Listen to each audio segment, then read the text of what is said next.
familiar with blue and the charmed ones too on Charm Chats. Hello! Hello! And welcome to Charm Chats with Kendra And Kat. Today we are covering Season 3, Episode 21, Look Who's Barking.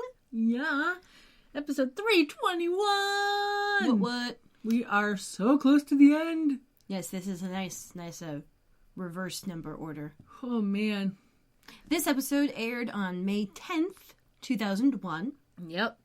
And Look Who's Barking is a play on Look Who's Talking, which was an American romantic comedy, believe it or not, from 1989, written and directed by Amy Heckerling, whose name you might know as the director of Fast Times at Ridgemont High from 1982, and the writer-director of the movie Clueless from 1995. And Look Who's Talking stars John Travolta and Kirstie Alley, back when they were both actually relevant. Yep. And Bruce Willis as the voice of the baby. So, yeah, it was funny at the time, but I don't think it's held up. And you know what hasn't held up even more? The sequels. Yeah, it spawned 2 sequels. Look Who's Talking 2, and that's TOO, in 1990, where Bruce Willis reprises his role as the baby, and Roseanne Barr voices his new little sister, and then Damon Wayans also voices another kid, like his little nemesis dude. I don't know, it was weird. And the second sequel was Look Who's Talking Now, which was in 93. And this one ain't about the babies. No. It's about the family dogs, who are voiced by Danny DeVito and Diane Keaton. Yeah. There also spawned a sitcom, a TV sitcom, called Baby Talk. It only lasted 1 season, I believe, where Tony Danza was the voice of the baby. And it gave birth, pun intended, to the E-Trade baby, which was a commercial monstrosity that was airing from 2008 to 2014. We had to deal with that fucking E-Trade baby. That was at least in slightly better taste. Oh, God, but it was so than annoying. The sequels? Well, yeah, it was annoying, but, like, that didn't bother me as much as the sequels to Look Who's Talking. Yeah, Yeah. Oh, man. I mean, give me 3 men and a baby any day. So true. So I will link to the IMDb's and the wikis, as well as a Mental Floss article with 16 fun facts about the original movie, because I thought it was very interesting. And one last fun fact. Amy Heckerling directed the first 2 movies, but only has writing credit for the characters of the third movie. That one was written and directed by Tom Ropalewski. He was the writer for The Next Best Thing, which was a movie in 2000.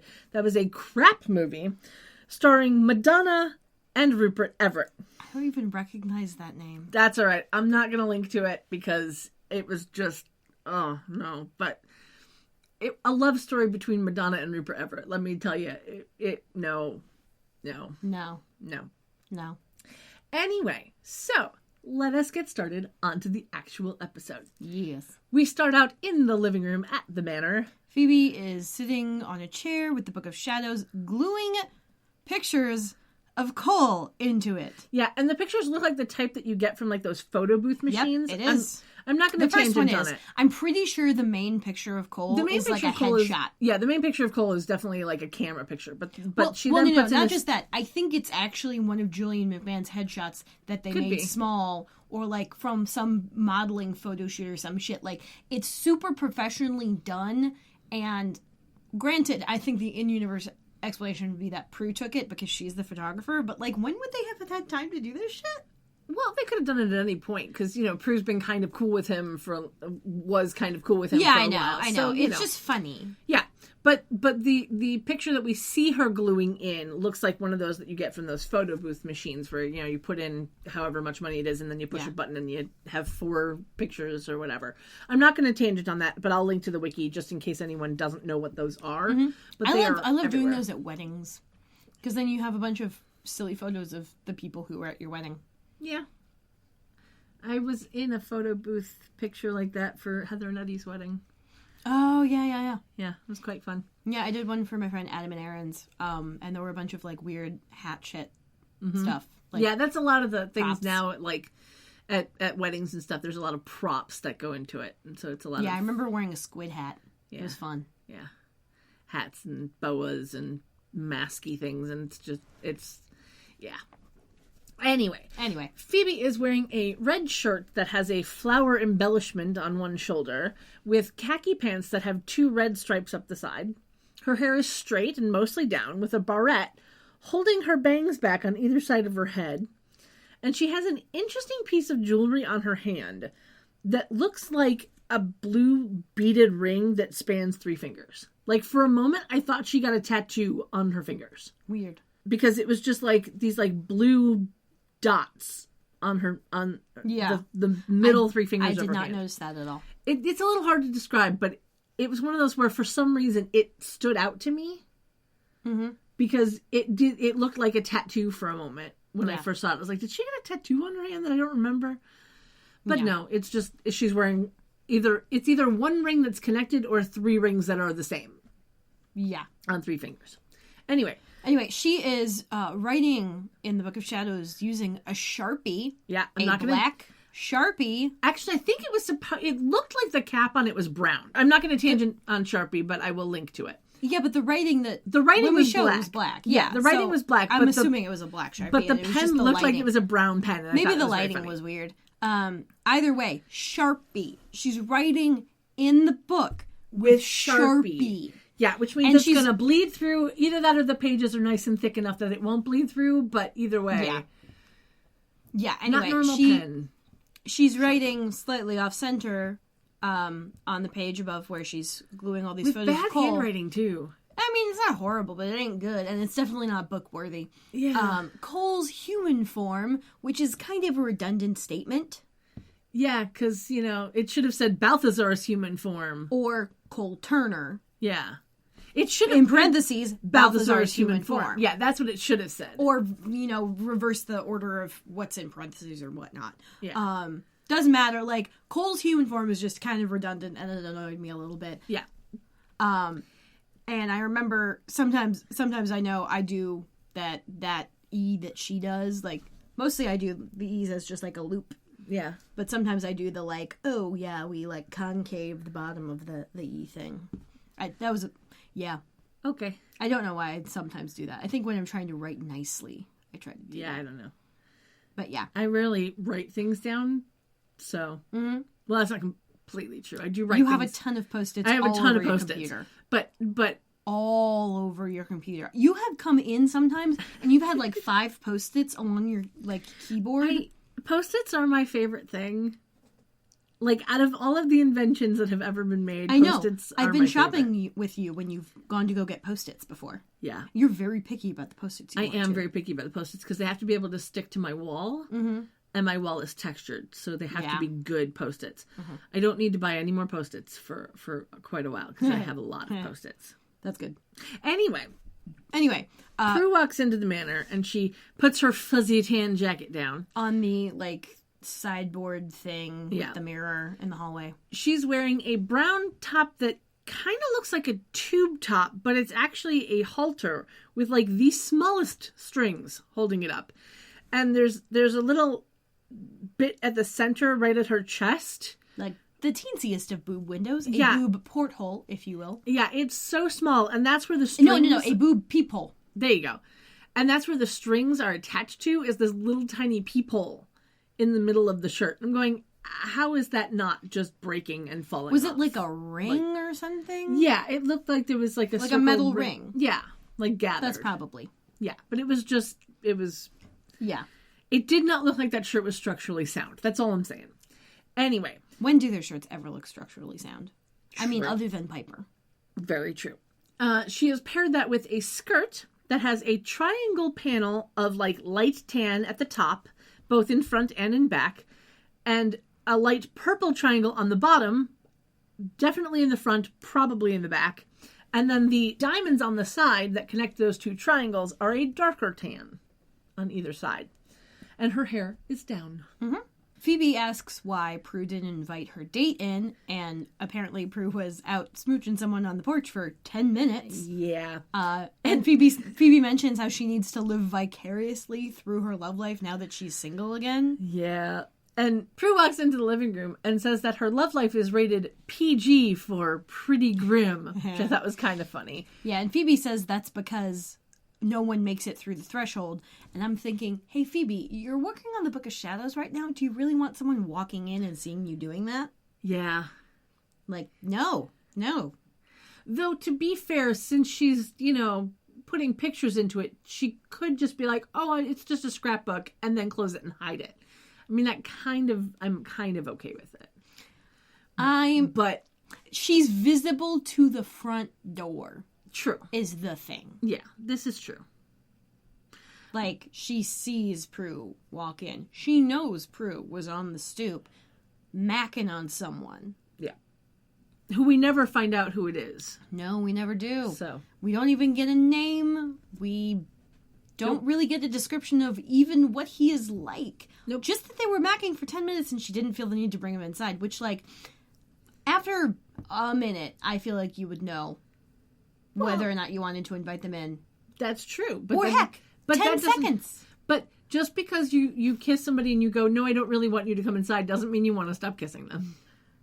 Yeah, but, like, 10 minutes feels like a very long time to be making out with someone, and you'd be thinking the entire time whether or not you wanted to invite them up. But, like, at a certain point, doesn't it just get really awkward for you knowing I don't want them in the house? Not necessarily. Doesn't that kill your mood? Not necessarily. It just sounds awkward to me. I don't know. But yeah, anyway. Yeah, Phoebe says Prue needs to not wait for Mr. Right, and Prue's like, oh, I don't need Mr. Right. I need Mr. Interesting, Mr. Personality, or even Mr. Take My Breath Away. Phoebe tells her to be careful with that last one, as they tend to surprise you in all the wrong ways. So then Prue leans over and reads the page Phoebe is making, and apparently she has written stuff like Cool likes walks in the park, jazz, and fine wine. Oh, man. This is a weird breakup ritual. Yeah. Like, so, I get that everyone's got their thing. Like, Gilmore Girls, they put stuff in boxes and hid them in the closet. Like, that's very healthy coping mechanism to, like, get all the shit out of your life. Yeah. That you don't want to see. But, like, this is not healthy. No, it isn't. But we'll get more on that Yeah, later. Phoebe has the excuse about how they write about demons in the Book of Shadows, so she's writing about Cole in case he tries to attack future witches, even if she's putting completely irrelevant information in there, like all you need's a picture and what his name was and what he did. That just wait, we'll get there. So Prue asks if she wants to talk about it. Phoebe replies in the negative, and then they hear an explosion and the entire house shakes. Phoebe realizes that it's Piper, and they go into the kitchen. Much slower than I would have in that situation. The entire house shook. Why aren't you running? Just saying. Why aren't you running out of the house? No, because they realized it was Piper. Well, yeah, so but like if the entire house shakes, I'd be worried about the foundation crumbling. No, you're in California. So... But that house was built before 1906, which means it's probably not up to... Not necessarily, because if that house went through the earthquake in 1906, then they would have had to retrofit. So I don't have an issue with that. They never mention it, though. No, so they never do. But they're in California, so something tells me that the house is built for earthquake protocols. But not all of the buildings in San Francisco are built for earthquake protocols. Even the ones that were built after aren't always. True, but I'm going to assume... Not all of the ones are retrofitted either, because that's expensive as hell. Yes, but at this point I am assuming, and I'm okay with my assumptions. And let's face it never becomes relevant in the show. No, Spoiler alert. It really doesn't. So, anyway. She's not in the kitchen, so Phoebe says that she's in, quote, the bunker formerly known as the basement, unquote. The door to the basement is closed, so they knock on it, and they call out for Piper and ask if she's okay. Piper calls back that she's fine, but and then Christmas decorations are not. And we get a shot of her with a giant plastic hollow gnome of some sort. I think it was supposed to be a Santa. Or that, yeah. Well, Santa's a form of gnome. He's got a white beard and a hat. That's a gnome. Yeah, I think it was supposed to be a giant plastic Santa that has... Like the light-up one that you put in your yard. And she's in the middle of a giant scorch mark. Yeah. She's just standing in the middle carpet. On the carpet. And she's got She's got the fire extinguisher, and she's kind of waving it around a little bit. Yep, she is in black pants and a long-sleeve blue sweater with her hair down, being held back by a tan headband. It was really cute. Mm-hmm. Yeah, there's... In addition to the Santa, there's also a bunch of other Christmas decorations littering the floor around her. Yeah, there was like a huge light-up candy cane thing. There was all sorts of stuff. Which, can I just say, I think it's hilariously funny to think of Christmas where there isn't snow on the ground. I mean, Australia? Yeah, exactly. I was listening to a podcast where they were talking about the fact that their crime rate goes up around Christmas because it's so hot. And I just like, it blew my mind. I was like, wait, what? Yep. Oh, right. Because, you know, I grew up where it was always snow. And so... That's your Northern Hemisphere privilege showing. Well, it's my Midwest privilege showing because my niece has grown up in California and she didn't see snow until she was like 10. So... Yeah, it is my Midwest. Well, I mean, the association of Christmas being with snow is not just a Midwest thing. It's a It's a northern hemisphere zone. Thing. Yes. It's a temperate zone, northern hemisphere thing. Yeah, it is very much a regional. Yes, thing. It absolutely is. But and Santa himself is associated with snow. So yeah, which is why I always laugh at the image of Santa on vacation, quote unquote, where he's in like Hawaiian shirt and shorts and whatever. It's like, no, that's just Santa changes outfits when he has to go to Australia. Yeah. Anyway. Talk about another way to disprove flat earthers, too. Like, how do you account for the fact that it's summer in the south and winter in the north hemisphere? Like, hello. Yeah. Anyway. I just think of that vine of the woman trying to, like, pointing at the map of the United States, and she's like, why is this Kansas, but this is not Arkansas? America, explain! And I just want to go, flat earthers, explain! Okay. They can't. Nope. Because they're wrong. Yep. Mm-hmm. Anyway, Prue asks if they can come down. Piper says it's not safe, and we cut back upstairs as Phoebe says that they're her sisters, and then they move back from the door. Yeah. Which I thought was hilarious. Like, no, we're here for you. Let's just back up. There also wasn't really a pause between those two statements. Yeah, no, it was great. Yeah, we hear some dogs start barking outside, and Prue just casually asks who let the dogs out. Which is a reference to the song by the Bahamian group Baha Men. Not the Baha Men, just Baha Men. It was released as a single on July 26th, 2000. And it's actually a cover version of the song, which I think is very funny. I will link on the website, of course. Yeah, and it would have been very relevant in this episode. It really would have, because it had only been out for a year at that point. Heck, they probably... Well, they wouldn't have filmed it right when it came out, but it would have been only a couple of months later that they were filming this episode. Probably. Mm-hmm. But, no, I don't know. Well, there's enough special effects that it would have taken a while. And they usually finish filming in time... Or, they film most of the season before they have to do press for it, if I recall. But then that might have been a thing that's more recent. I don't know. Anyway. It could just be the side effect of having shorter seasons of TV now. That could be. Anyway, Phoebe tries to tell Piper that she can't stay in the basement forever. And Piper tries to say, oh, yes, she can. Phoebe, however, reminds her that she has a club and a husband who would miss her. Prue adds in the sisters who need her to cook for them and fight evil. And Phoebe asks Prue if she's trying to make her stay in the basement. It was a very cute sister moment. It so was. And then we hear something clatter to the floor, and Kit hisses and runs through the kitchen. She knocks over the garbage bin. We hear some glass break, and then she runs past Phoebe, who for some reason jumps on the counter and knocks over a utensil holder. Yeah, like, I just want to know why Phoebe was all of a sudden scared of the cat. I'm just saying. I mean, why is the cat going into a dead end of the kitchen anyway?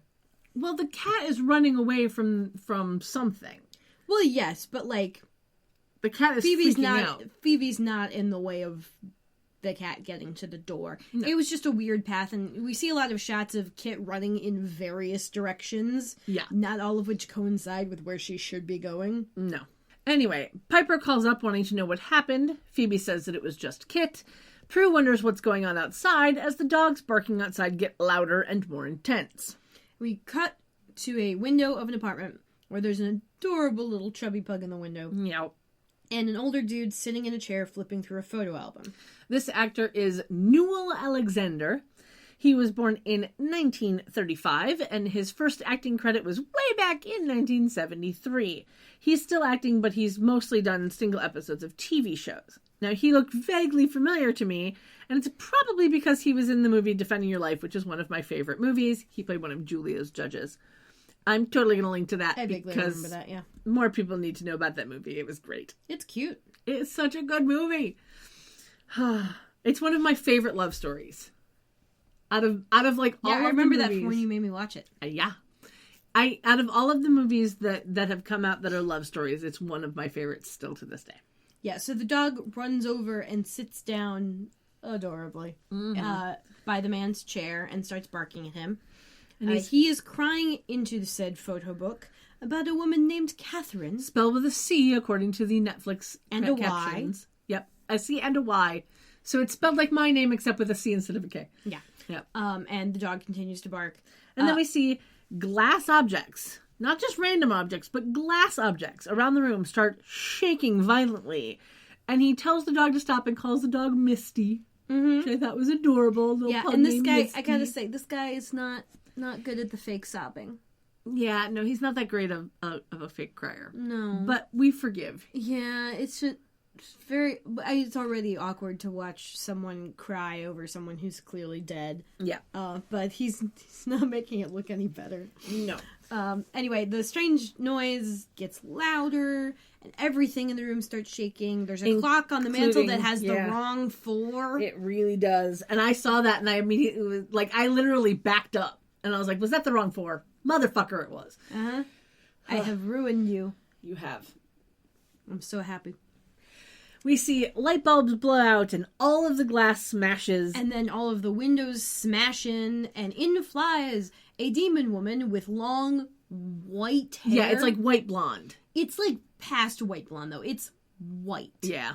Like there's no yellow in that. It's got more of like a blue tint, if anything. Yeah, I don't know. Or like a neutral. It's like actually completely neutral tint. Okay. If there's any yellow tint in there, it's so minor as to be negligible to the human eye.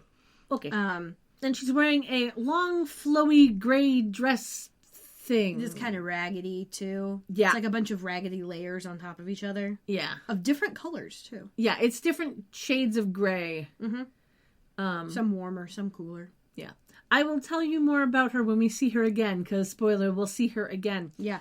Anyway, she lets out a high-pitched scream. Oh, yeah. The man tries to block his ears. She moves closer. We can see some lovely electric blue contacts. Mm-hmm. And she screams in his face. He covers his face, and then there's this great practical effect of, like, fake blood dripping between his fingers. Yeah, it was... And then we go to the opening credits. It was a nice effect. It was very nicely done. Oh, yeah. Yeah. So, with the opening credits, we see that there is no Daryl, but he will be mentioned. We get a wavy helicopter night shot over the city, looking at one of the bridges in the background, and then a night shot of the Triangle Building from the water, and then a night shot with the Triangle Building on the right side of the screen that transitions into a day shot, and I love that particular shot. I don't know why, but I love it immensely. Mm-hmm. We then get a shot of the sun coming up over the water, and then a shot of the sun coming through the Golden Gate Bridge, which is also a really pretty shot, and then the overhead helicopter shot that pans around the Triangle Building before landing on the tree with leaves and white flowers that pans over to the manor. Now, according to Soundhound, hashtag not sponsored, the song playing on Netflix was When You're Gone by some band, some group named Neo Cartoon Lover featuring Ella.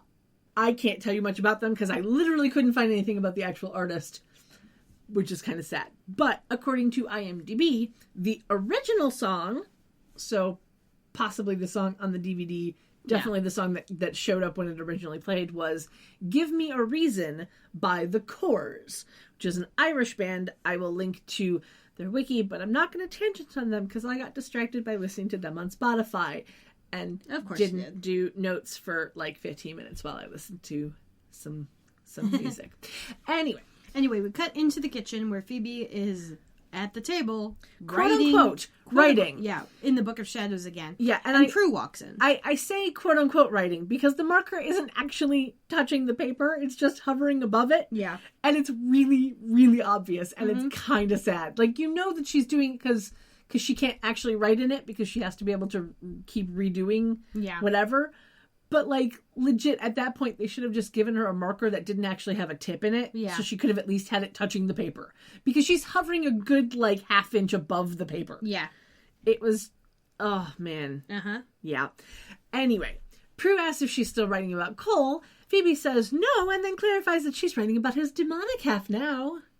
So, yeah. And true, she is doing it on the Balthazar side of the pages. Which is funny because then when we see that later, there's no additional information written on the Balthazar page. Yeah. Just saying.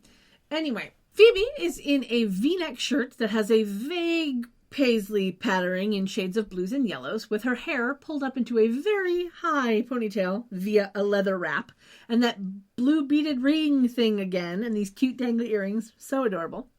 Prue is in khaki pants and a white shirt, and her hair is in 2 pigtails at either side of her head, held by small leather wraps. Mm-hmm. So they're both in the leather wrap hair accessory today. Yeah. And I enjoy it.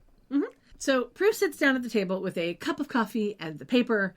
And she says she's starting to worry about Phoebe, who tells her to worry about Piper instead. Deflection. Yep. Prue asks if Piper is still locked in the basement, but Phoebe's like, no, she's locked herself in her bedroom now, which Prue thinks is an improvement. Yeah. Prue then sees an article in the newspaper saying that they weren't the only ones annoyed by the dogs barking. There was apparently a record number of noise complaints, which, granted, like, that's a real fast turnaround. Yeah. That's not how newspapers work. No, it would have had to have happened before a certain point in the day in order to get it out the next morning. Yeah. And now it just doesn't. Yeah. But anyway, Prue mentions that the complaints were made at the exact same time that there was a man murdered in their neighborhood. Wow. Apparently, there was no motive, nothing stolen, nothing to suggest how he was killed, and a lot of shattered glass everywhere. Phoebe tries to say that Prue won't be able to distract her, and she grabs the Balthazar page and then has a premonition. Yeah. So, quick aside before we get the premonition. We get a glimpse of the Book of Shadows before the premonition starts, and we can see what Phoebe has written about Cole on this lovely page. Things like, he's ticklish, excellent salsa dancer, like steak, and good stamina in bed. Yeah. Yeah. This is not a healthy coping mechanism, no, Phoebe. This is not helpful to anyone else. Yeah.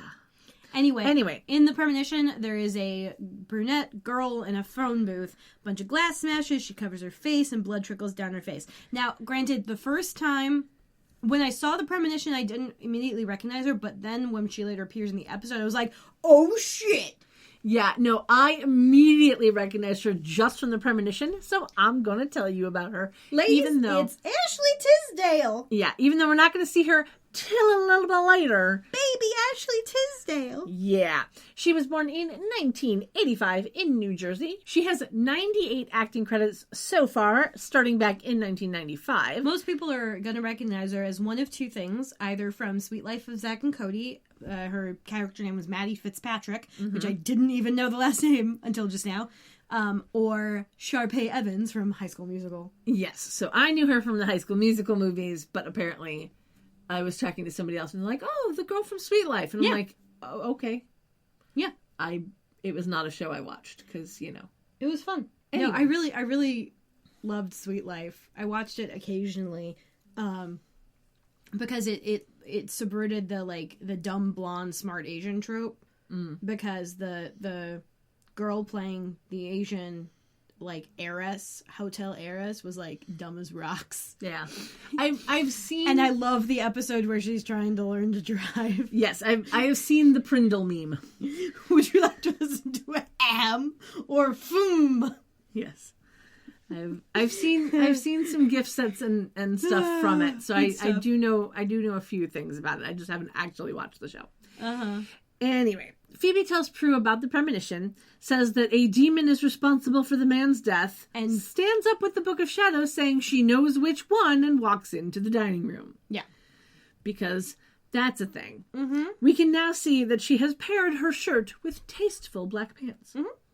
Anyway, she puts the book on a chair that's up against the wall, clears the table, and then lays the table down onto its side as Prue's walking in and being all, "What are you doing?" She says that they will use the magic to magic spell to summon Cole and then vanquish him. Now, what I want to know is, why is she saying the magic to magic spell when they have a Balthazar summoning spell? Just saying. Writing error, probably. Yeah.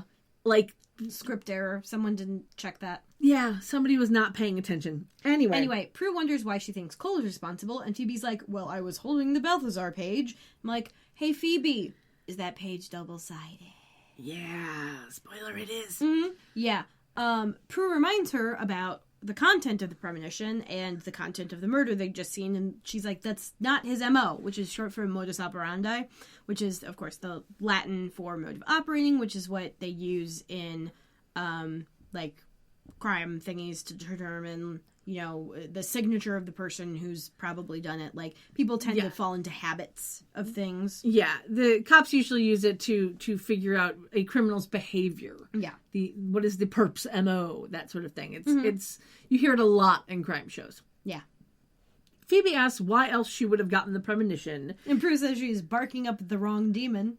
Which is a play on barking up the wrong tree, which is an English idiom that basically means that someone is completely misunderstanding something or has totally, taken something the wrong way. That sort of thing. I will link to the wiki, of course, because I'm me.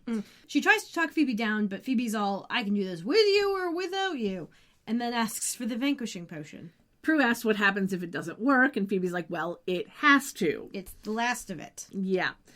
She then flips through the book where we get yet another glimpse of the Cole and Balthazar pages. And then a glimpse obviously in between the next page. In between the Cole and Balthazar pages and the Balthazar summoning page, which, why aren't they adjacent? There's a page about banshees and a tracking spell for banshees. Hey guys! Yeah. Now, granted, I did like the amount of time it took her to flip past this because it wasn't, like, lingering on it. Yeah, it was just a quick flip. But it was enough for, like, anyone to parse. Yeah. To just see Yeah, it. if you're paying attention, guess what? You'll see a glimpse of some lady wearing gray with white hair. Yeah. And you'll be like, oh, hey, hang on a second, that looks familiar. Yep. And then she flips past it to the Balthazar summoning page. And on the next page, next to the Balthazar summoning page, there is the page of On the Place of Magic in the Rearing of a Child. I think we've mentioned it before. Yeah. But I think it's hilariously funny that it's basically a page that seems to be telling people that they can't use magic to shut up a kid if they're doing it for their own sake and not the child's sake. Mm-hmm. And I think that's hilarious. It's like, no, you cannot use magic to tell your kid to shut up. That's fair. No matter how much you might want to. That's very you personal can't do gain. it because that's personal gain. Yeah. So sorry. Mm-hmm. You, however, should be able to use it to soundproof your house so that no one makes noise complaints about your crying kid. That, yes. Because that's not technically personal gain. I mean, it is a little. A little bit, but it's also good for the neighborhood. Yes, good for the neighborhood, good for your own privacy. Exactly. Good for the kids' privacy. We cut to a cave underground where we see that rock with all of the candles on it, and Cole dressed in a black robe chanting.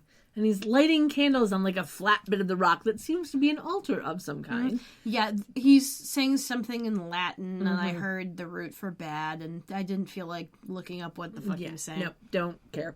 We hear the girls start saying a spell, and then we see wind whipping around Cole as we cut back to the girls at the manor, and they are saying the Balthazar summoning spell, which I believe we've said before, but we might as well say it again because it's probably been a while. Mm-hmm. It's magic forces, black and white, reaching out through space and light. Be he far or be he near, bring us the demon Balthazar here. And now it's important to note that this is an extremely generic spell. Mm-hmm. Should be able to be retrofitted for anyone. Yep. Do they do this? No, probably not. I don't think they do. Nope. No. Nope. That would be too easy. It's too much of a Deus Ex Machina. Yep. It kind of reminds me of, like, in the Dresden Files, when he makes a potion that's used to you drink the potion and it's like you've had a good night's sleep, and then he never fucking uses it again, ever, in any of the other books, even though he could have a million times and it would have been great. Nope. Yeah. Rule of writing. If you have a thing you can use that would help, either you use it or there's a reason why you can't use it. Don't just mention it and never fucking use it. Right. Like the time turner in Harry Potter. That is one where it's used in that one thing and then never used again because of reasons. Yeah. There's actual, like, explicit reasons as to why it isn't used again. Mm-hmm. Mentioned right at the end of the book, so they can just stop dealing with that shit. Exactly. Mm-hmm. Anyway, in the cave, Cole is clinging onto the altar, trying not to be taken by his nice little tornado. Like, you can see his fingers gripping the stone. It's very funny. Yeah, and we cut back to the dining room. We can see the girls crouching behind the table saying the spell, and a tunnel of wind, appears in the center of the room. Yep. Phoebe says like, he's coming. He's coming. And there's certain shots of this that we get from behind the table where we're seeing the girls, and I love that this is a practical. Yeah. Because they've got some smoke machine and like a fan. Yeah. And that's what they've got. And it works really well there. And I also think it's very funny because when we see the girls crouching behind the table, you can tell the table is one of those where it has like the lip. Mm-hmm. And she puts the little bottle of vanquishing potion on the lip of where it was. It was a cute visual for me. Anyway. Yeah, but back in the cave, Cole changes into Balthazar, and he's now wearing that black on black suit instead of that robe that he'd been wearing. He's in Balthazar costume instead of... It's like a uniform. Yeah. For Balthazar. Yeah. No, I guess we do see him wearing something else once. Yes. It was in his apartment with that wife beater. Yeah. Sorry, tank top. I should say tank top. It's a type of tank top. I don't like the name of it, though. No, tank top. Yeah. That's fine. Yeah. Yeah, we've seen Balthazar in the tank top once. Yeah, that was just the once. Yeah. That's interesting. Yeah. That's never talked about. Nope. Ever. Yep. Oh, man, my brain's going to go into the weeds on that one. Anyway. After he changes into Balthazar, he, does a yell, and then the wind tunnel disappears, and he's still in the cave. And then he knocks everything off of the altar and bangs on it angrily and growls, and it's just like, dude... Yeah, take it down a notch. And then in the manor, the wind tunnel just disappears. They turn the smoke machine off. Yeah. Phoebe and Prue are confused. They walk into the middle of the foyer through all of this lovely smoke. Prue asks Phoebe to go through her premonition again to see if she's missed anything. And Phoebe's like, well, there's not much to go on with just a phone booth in a dark alley late at night. Mm-hmm. Yeah, Prue says they'll have to go to the first victim's apartment and see if there's anything there. Phoebe asks if they should get Piper, and Prue says, oh, no, we don't want to put her on edge any more than she already is at the moment. And they leave. Yep. Without even telling her. Right. They do grab their jackets on the way up. Yeah. We cut up to Piper's room, where she is sitting on the bed, cross-legged. She is wearing a long-sleeve blue shirt with a V-shaped penis collar, and thin gray sweatpants. Her hair is back in a ponytail, and she is listening to a meditation CD when Leo orbs in, wearing jeans, a gray t-shirt under a red plaid button-down shirt, and a brown jacket. Yeah.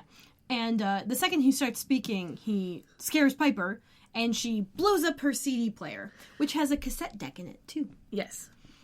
She tells him that he's supposed to knock, not orb, and he's understandably pissed, because he's like, no, but I live here. Yeah. She then gets a fire extinguisher, which she conveniently has next to her, and uses it on the CD player. And as she's putting it down, it kind of points at Leo for a sec, and he goes like, no, relax. No, but that's the thing. She doesn't put it down. Oh, she directly points it at Leo. She directly points the extinguisher at Leo, and he's like, no, relax. And she's like, I was trying to do that before you blew up my guru. Before you made me blow up my guru. Yeah. So I will link to the wikis for meditation and guru just because, but they're basically, Eastern mojo stuff. Yeah. Anyway. Leo moves toward Piper, and she tells him to stay away because her hands are lethal weapons, and it should be noted that this entire scene, she's still waving them around. Yes. Still waving, honey, if your hands are lethal weapons, stop moving them. Make gestures, because that's your problem. You keep making gestures in directions, and things blow up. Yeah. So Mabesies, Keep your hands and fists. Or just keep your hands to your side. Well, that's going to be more difficult. I feel like keeping hands and fists is just an easier modification. Maybe. That way, like, maybe you accidentally punch Leo, but he'll be fine. Yeah. He won't get blown up. Anyway, so, yeah, she says her hands are lethal weapons that she can't control, and he reminds her that it took her a while to get control of the whole freezing thing, and then they sit down on the bed. She says that freezing and blowing up things are very different, and he reminds her she's not alone this time. She says that he shouldn't be near her because it's too dangerous, and he's like, how are we going to go on our honeymoon? She says, oh, we're canceling our honeymoon, and he kind of laughs. He's like, says, no, we're not canceling our honeymoon. Yeah. She tells him that he needs to go to the elders and tell them to take that power back because she's not ready for it. He says that they wouldn't have given it to her if she wasn't ready for it, and he says that he knows as both her White Lighter and her husband that she's ready for it. She wonders what will happen if she hurts someone, saying that she feels helpless. And Leo says, oh, you're not helpless. You're one of the strongest, most capable people I know. And I've been around for a while. And they lay down on the bed together and kind of cuddle. It was adorable because his shirt rides up just a little bit as he lays down, and so we get to see his stomach. Mm-hmm. It was so cute. Mm-hmm. He tells her that they can handle it together. Yeah. And then we get an exterior shot that I swear we've seen before of that building with the round corner with the windows. And 105? Yeah, I don't remember exactly. I don't remember exactly when we saw it before, but I know that we've seen. At least we've seen this style of building before. I'm pretty sure we've seen this building. Well, because I think the first time we saw it, it was white, and this time it's blue. Oh, okay. So it could just maybe it got painted. Yeah, or it could be that. So that's just a style in San Francisco. Es posible. But anyway, this time there's a little ambulance off to the bottom left of the frame, and we're supposed to think that this is the exterior of the first victim's house, since that's where we were told that Prue and Phoebe were going. Yeah. But there's no windows blown out at all in the image that we're seeing, so... Dunno. Yeah. Whatever. Anyway, inside, Prue and Phoebe are looking around, and there's an inspector there asking them questions. And we know he's an inspector because he's wearing a suit. Yep. So he's not a uniformed officer. He's an inspector. This actor is Joe E. Tata. I just love that name. I don't know why. It's just great. I just love that his middle initial is E. Yep. Joe E. Yep. Joe E. Tata. He was born in 1936 in Pittsburgh, Pennsylvania. He has 87 acting credits between 1960 and 2014, with his longest gig being 238 episodes of Beverly Hills 90210. So is that all of those episodes? Knew Shannon. I don't think so. I don't know. I did not actually look it up. Okay, well, we don't. But it is an awful lot of episodes of Beverly Hills 90210. So he absolutely knew Shannon. Oh yeah. Anyway, Prue has added a long red, either knitted or crocheted jacket. Yeah. That has an attached black belt on the back of it that she's not using. Yeah. So it's just kind of looped onto itself in the back. And Phoebe has added a gray hoodie. It was a bluish gray. Because when I looked at it. And the cuffs had this yellow stripe on them too. Yeah, we didn't. I don't think we saw that at the beginning. Not at that point, but we definitely see it later. Yeah. But yeah, she's added this blue-gray hoodie thing underneath a knee-length denim jacket. Though it might have been faux denim, but it was definitely denim-esque. Yeah. I really liked that jacket, though. Mm-hmm. For a moment, I thought that the hoodie was attached to the jacket. It's not. Nope. We find out later it's not. But I really like that denim jacket. Mm-hmm. Anyway, the inspector asks what kind of specialists they are, because apparently Daryl didn't tell him anything. Yeah. Prue then sees a photo album on the floor and asks if she can pick it up, and he says that forensics is done with it, so she does pick it up. And then he asks if they're the psychics he's heard so much about. Phoebe laughs, blowing him off, and then Prue asks if a picture that she sees in the photo album is the victim's wife, and he says that it is, that she died a couple months back, and the victim never got over it. Which, it's a couple of months. Yeah, it's a couple months, man. Seriously. Hello? You don't get over that quickly. No. If it had been 6 years prior, maybe. Couple months, not so much. Mm-hmm. Just saying. Yeah. Yeah, Prue asks if there are any suspects, and for a bit, the way it's worded made it sound like it could have been about the wife. Yeah. It was a weird wording. I don't know. But anyway, the inspector tells them that there aren't. this apartment is 3 stories up, and they don't know. And while they know that the perp came in through the window, there's no way to figure out how they did that. Yeah, because it's, 3 stories up. Yeah, and then Phoebe just asks him if there were any scorch marks. And Prue's like, no, there wouldn't have been a body if that particular weapon had been used. Yeah, they have to euphemize it for the Yeah, it was very funny because she stops herself because the inspector just gives her a look like, the fuck are you about to say? Mm-hmm. Yeah, he asks if they're from arson, but Prue says that Phoebe was just curious of how the victim died. The inspector says that he drowned in his own blood when all of his blood vessels burst. Which is not exactly what would happen if all your blood vessels burst. We let that slide just a little. Is that hypoxia or something? I don't know. Basically, there would be no blood going to your brain because all your blood vessels are burst and there's no channel for it to go in anymore. Yeah. So you would die from lack of oxygen. Yeah. He then asks if they're feds, and Phoebe decides to tell him the truth. She says, straight up, we're witches. We think that a demon, probably my ex-boyfriend, killed this guy, and we need to find and vanquish him. He has this great deadpan face, and then he goes, that's very funny. And then he leaves the room. And he ducks under the crime scene tape that's covering the door frame. And as soon as he's out of eye shot, not necessarily earshot, Prue just kind of looks at Phoebe and goes, are you out of your mind? And Phoebe's like, well, it got rid of him, didn't it? Phoebe wonders what Prue thinks, and Prue's like, well, it's definitely supernatural, but I'm not sure if it's Balthazar. And I'm sure it's not. Yeah.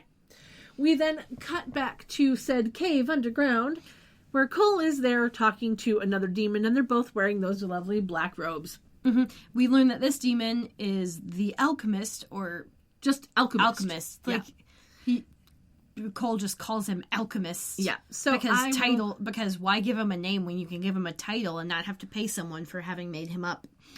Sure. I will tell you about him now. The actor is Jack Orend. He has 35 acting credits between 1979 and 2007, and I was surprised to see that he played a Nazi in the 1981 TV movie Skokie, which my dad was actually in as a member of the Jewish Defense League. My dad actually got his picture in the TV guide because he was standing near Danny Kaye. Cool. And that was one of the screen grabs that they grabbed to put into the TV guide. So I will put a picture of the cover of that issue of TV Guide on the website because I would love to know if anybody has ever seen that issue, happens to still have that issue. I'm weird, I know it, but I would love to have a copy of it, even if it's a digital copy, just so that I can be like, my dad's in the TV Guide from 1981. It's the October 10th, 1981 TV Guide, I do believe. I am amazed you managed to remember that. Yeah. Well, I just looked it up last night, so... Yeah, but, even from last night, I'm amazed. My brain isn't a complete sieve. Some things stick. It's a cheesecloth. Yeah. Anyway. Shit gotta be thick to stay in there. Anyway, I was also able to find that somebody put the movie up on YouTube, so I'm going to link to that as well as all of this other stuff, because I'm hoping that it won't be taken down for copyright, because I didn't actually watch it, though I did skip through a few times to see if I could see my dad, and I saw him at least 4 times. I grabbed a couple of screenshots, and I was like, yep, that's my dad. Yep. So, kind of awesome. It's one of those where, I was not expecting to have this, holy shit, this thing from my childhood is a thing. Because Skokie is where I grew up. Yeah. And it was... The movie was a TV movie because it was basically trying to teach things to people, because in Skokie was still very much a Jewish neighborhood, Skokie is the biggest little village in the country or the state or whatever, and it was very much still a Jewish village. Mm-hmm. It has much more diversified now, and most of the Jews have moved into Chicago, because reasons, I don't know. But there are more temples in Skokie than there are churches. Nice. Because it's a Jewish thing. Yeah, so you would have been like a baby when this movie... Yes, I was between nothing and a year. Because it came out in 81, so... Anyway, it's it's fun to know that my dad was in a thing, you know? And it was Skokie was one of the last things that Danny Kaye ever did. And my dad said that he was one of the nicest people he's ever met. Oh, that's sweet. So, yeah. That's always nice when that happens. Yeah. Anyway, back to the show. Cole is telling the alchemist that he assumes the witches have a vanquishing potion or they wouldn't be trying to summon him. The other guy wonders, humans are very forgiving. He's got this weird, voice going on that I don't know if it's edited in post or if he's just doing a thing. I think he's just doing a thing. Yeah. And anyway, he's like, oh, humans are very forgiving. It might just be that the witch who loved him wants him back. Cole says that no, she wants to crucify him after what he did. I think it's funny that he thinks he's worthy of a crucifixion. Well, he says that he needs to stop knowing her and remove all doubt to become his demonic self fully. Yeah. The alchemist says that transmuting his blood might make him immune to their potion, but not from her pull. And Cole's like, that's fine. I don't care if they summon me again. And the demon's like, not that kind of pull, sweetheart. Yeah, he says that his human half will always be vulnerable because all humans are vulnerable and no amount of sorcery will change that. Yeah. Cole pulls up his sleeve and tells him to do what he can. The guy holds out his hand, an athame from the altar flies into it. Yeah. And it's a very cutesy sort of practical effect here where he draws this clearly dull fake knife across Cole's forearm and a tidy little line of blood appears on it. And if you're paying close attention to when he puts the knife down, you can kind of see the little tube that's hiding behind the knife. It was like, oh, so close to being a perfect practical. Yep. Well, so also, close. It's just... He wasn't, putting where the blade would have been into Cole's skin. It was, angled in a weird way as well. Yeah. And it was at, it wasn't, directly across his forearm. It wasn't, down his forearm. Yeah. It was a weird diagonal thing. Yeah, it was a weird diagonal line. Yep. So he cuts this weird diagonal, and then electricity comes out of his hand and into Cole's wound. Yeah, this guy's a bit of a Darth Sidious wannabe. And then we cut over to the manor. Prue and Phoebe are sitting on the couch looking at the Cole/Balthazar pages in the Book of Shadows. Phoebe has removed her jacket but left on the zip-up hoodie. And now we can see that it's got these white and black cuffs and trim. And yellow. There's a yellow stripe in there too. Yeah, it was weird. It was like a stripe of white, a stripe of black, and then a stripe of white, and And there was a yellow. Yeah, the white had a bit of yellow too. It's a little weird, and it looked kind of out of place with the rest of the blue-gray hoodie. Mm-hmm.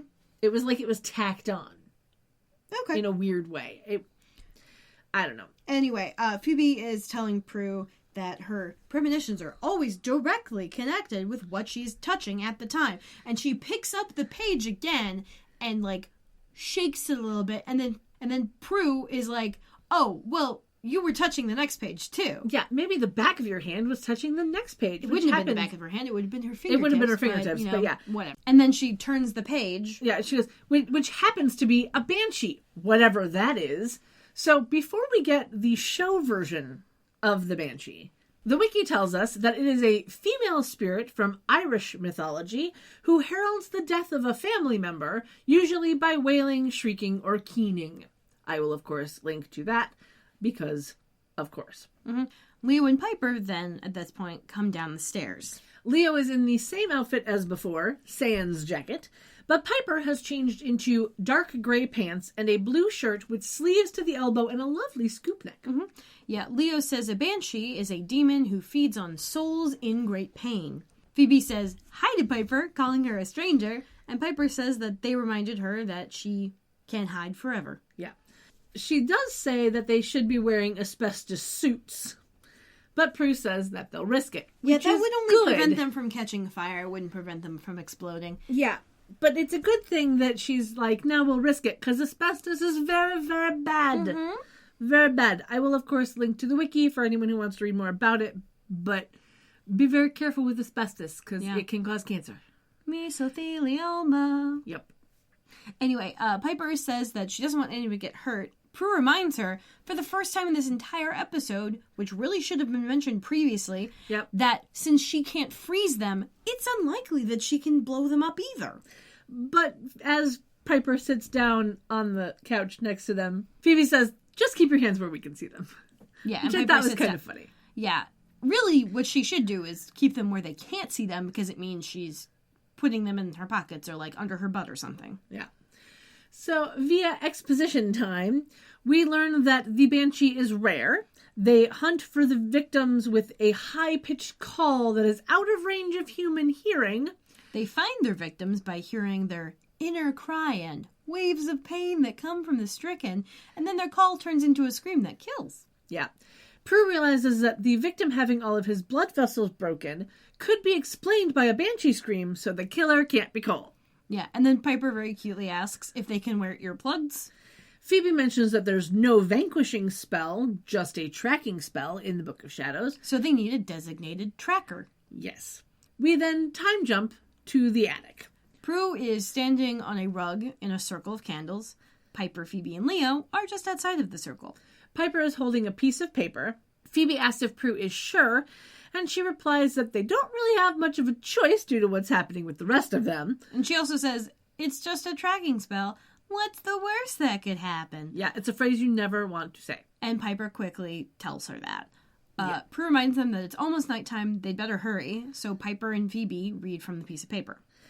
The lovely spell is, the piercing cry that feeds on pain and leaves more sorrow than a gain shall now be heard by one who seeks to stop the havoc that it wreaks. That's actually decent. Yeah, not too bad. Yeah, specific yet vague. Yeah. I enjoy it. Anyway, they hear thunder and a bright, like, light of webbing or whatever. Yeah, it's like a crackle of white energy. Yeah, surrounds Prue, and then she disappears. Well, yeah, the shot is like a shoulder up shot. It's it's a mid-level kind of like bust shot, and so we see the energy go over her face, and then it looks like she just disappears from the frame and goes down. Yeah, and then we see Phoebe and Piper kind of look around and freak out a little bit. And then they look down and there's a gorgeous, fluffy, white dog with blue eyes. It's a husky, guys. Yeah, Prue has turned into an adorable husky. It's so cute. So cute. So cute. Mm-hmm. And then we go to commercial break. Yep. Because commercial break. Well, yeah. Yeah. Anyway, we come back, and Phoebe's looking under what I believe is Prue's bed. Right. Trying to get the puppy Prue to come out. Yeah. Reminding them they're still sisters. Everything's going to be okay.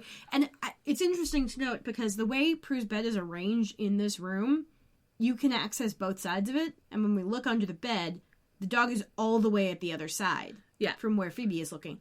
She could literally just walk around. Or someone else could walk around and grab the dog's hips. You'd think so, but, you know. No one does that. Nope. Like, I know about how to corner animals under beds. I've done it. Yeah. Anyway, Piper asks how everything is going to be okay. Like, how is this going to be okay? And Phoebe tells her to put her hands in her pockets. Yeah, it's like, stop waving your hands around. Mm-hmm. I thought it was funny. Leo walks in. Wearing his jacket again. Yeah. Piper asks if he found out why the spell backfired. He's like, I don't think it did. And Piper's like, she's a dog. Of course it did. Yeah. Puppy Prue whimpers and Phoebe tells Piper that she's scaring her. Leo says that they cast a tracking spell and dogs can hear the Banshee call, so Prue should be able to track it. Which is sound logic. It is sound logic because we've just learned, thank you exposition time, that the Banshee call is higher than human hearing. Which should have immediately cued them into why all of the dogs were barking last night. Yep, but no, they do not put that together. Mm-hmm. Yeah. Yeah. Phoebe looks under the bed again, trying to get Prue to come out with the idea that, well, we can't save this innocent teenage girl without your help. So then there's a few moments. There's a beat, and then you see the dog crawling out from under the bed.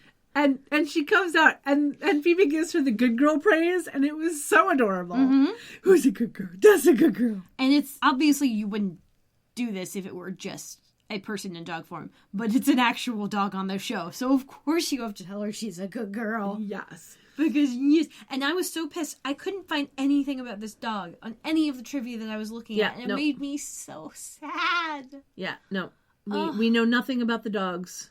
I mean, we know it's probably not alive anymore, because this was more than 17 years ago. Yeah.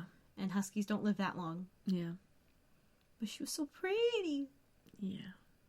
Anyway. There isn't even, like, a credit for the trainer or anything. Or, like, what company provided the service, like, what animal training acting company or whatever provided the service. Like, I looked through all of the credits on this episode. Yeah. In several places. Yeah. No. Nothing. Made me sad. Yep. Anyway. Piper is happy that Prue at least understands what they're saying. Phoebe says she's a pretty dog, and Piper's like, what else did you expect? And Leo chimes in with a Doberman, and Puppy Prue growls and barks at him. Yeah, she lifts up the hackles. I love it when dogs are trained to do things like this.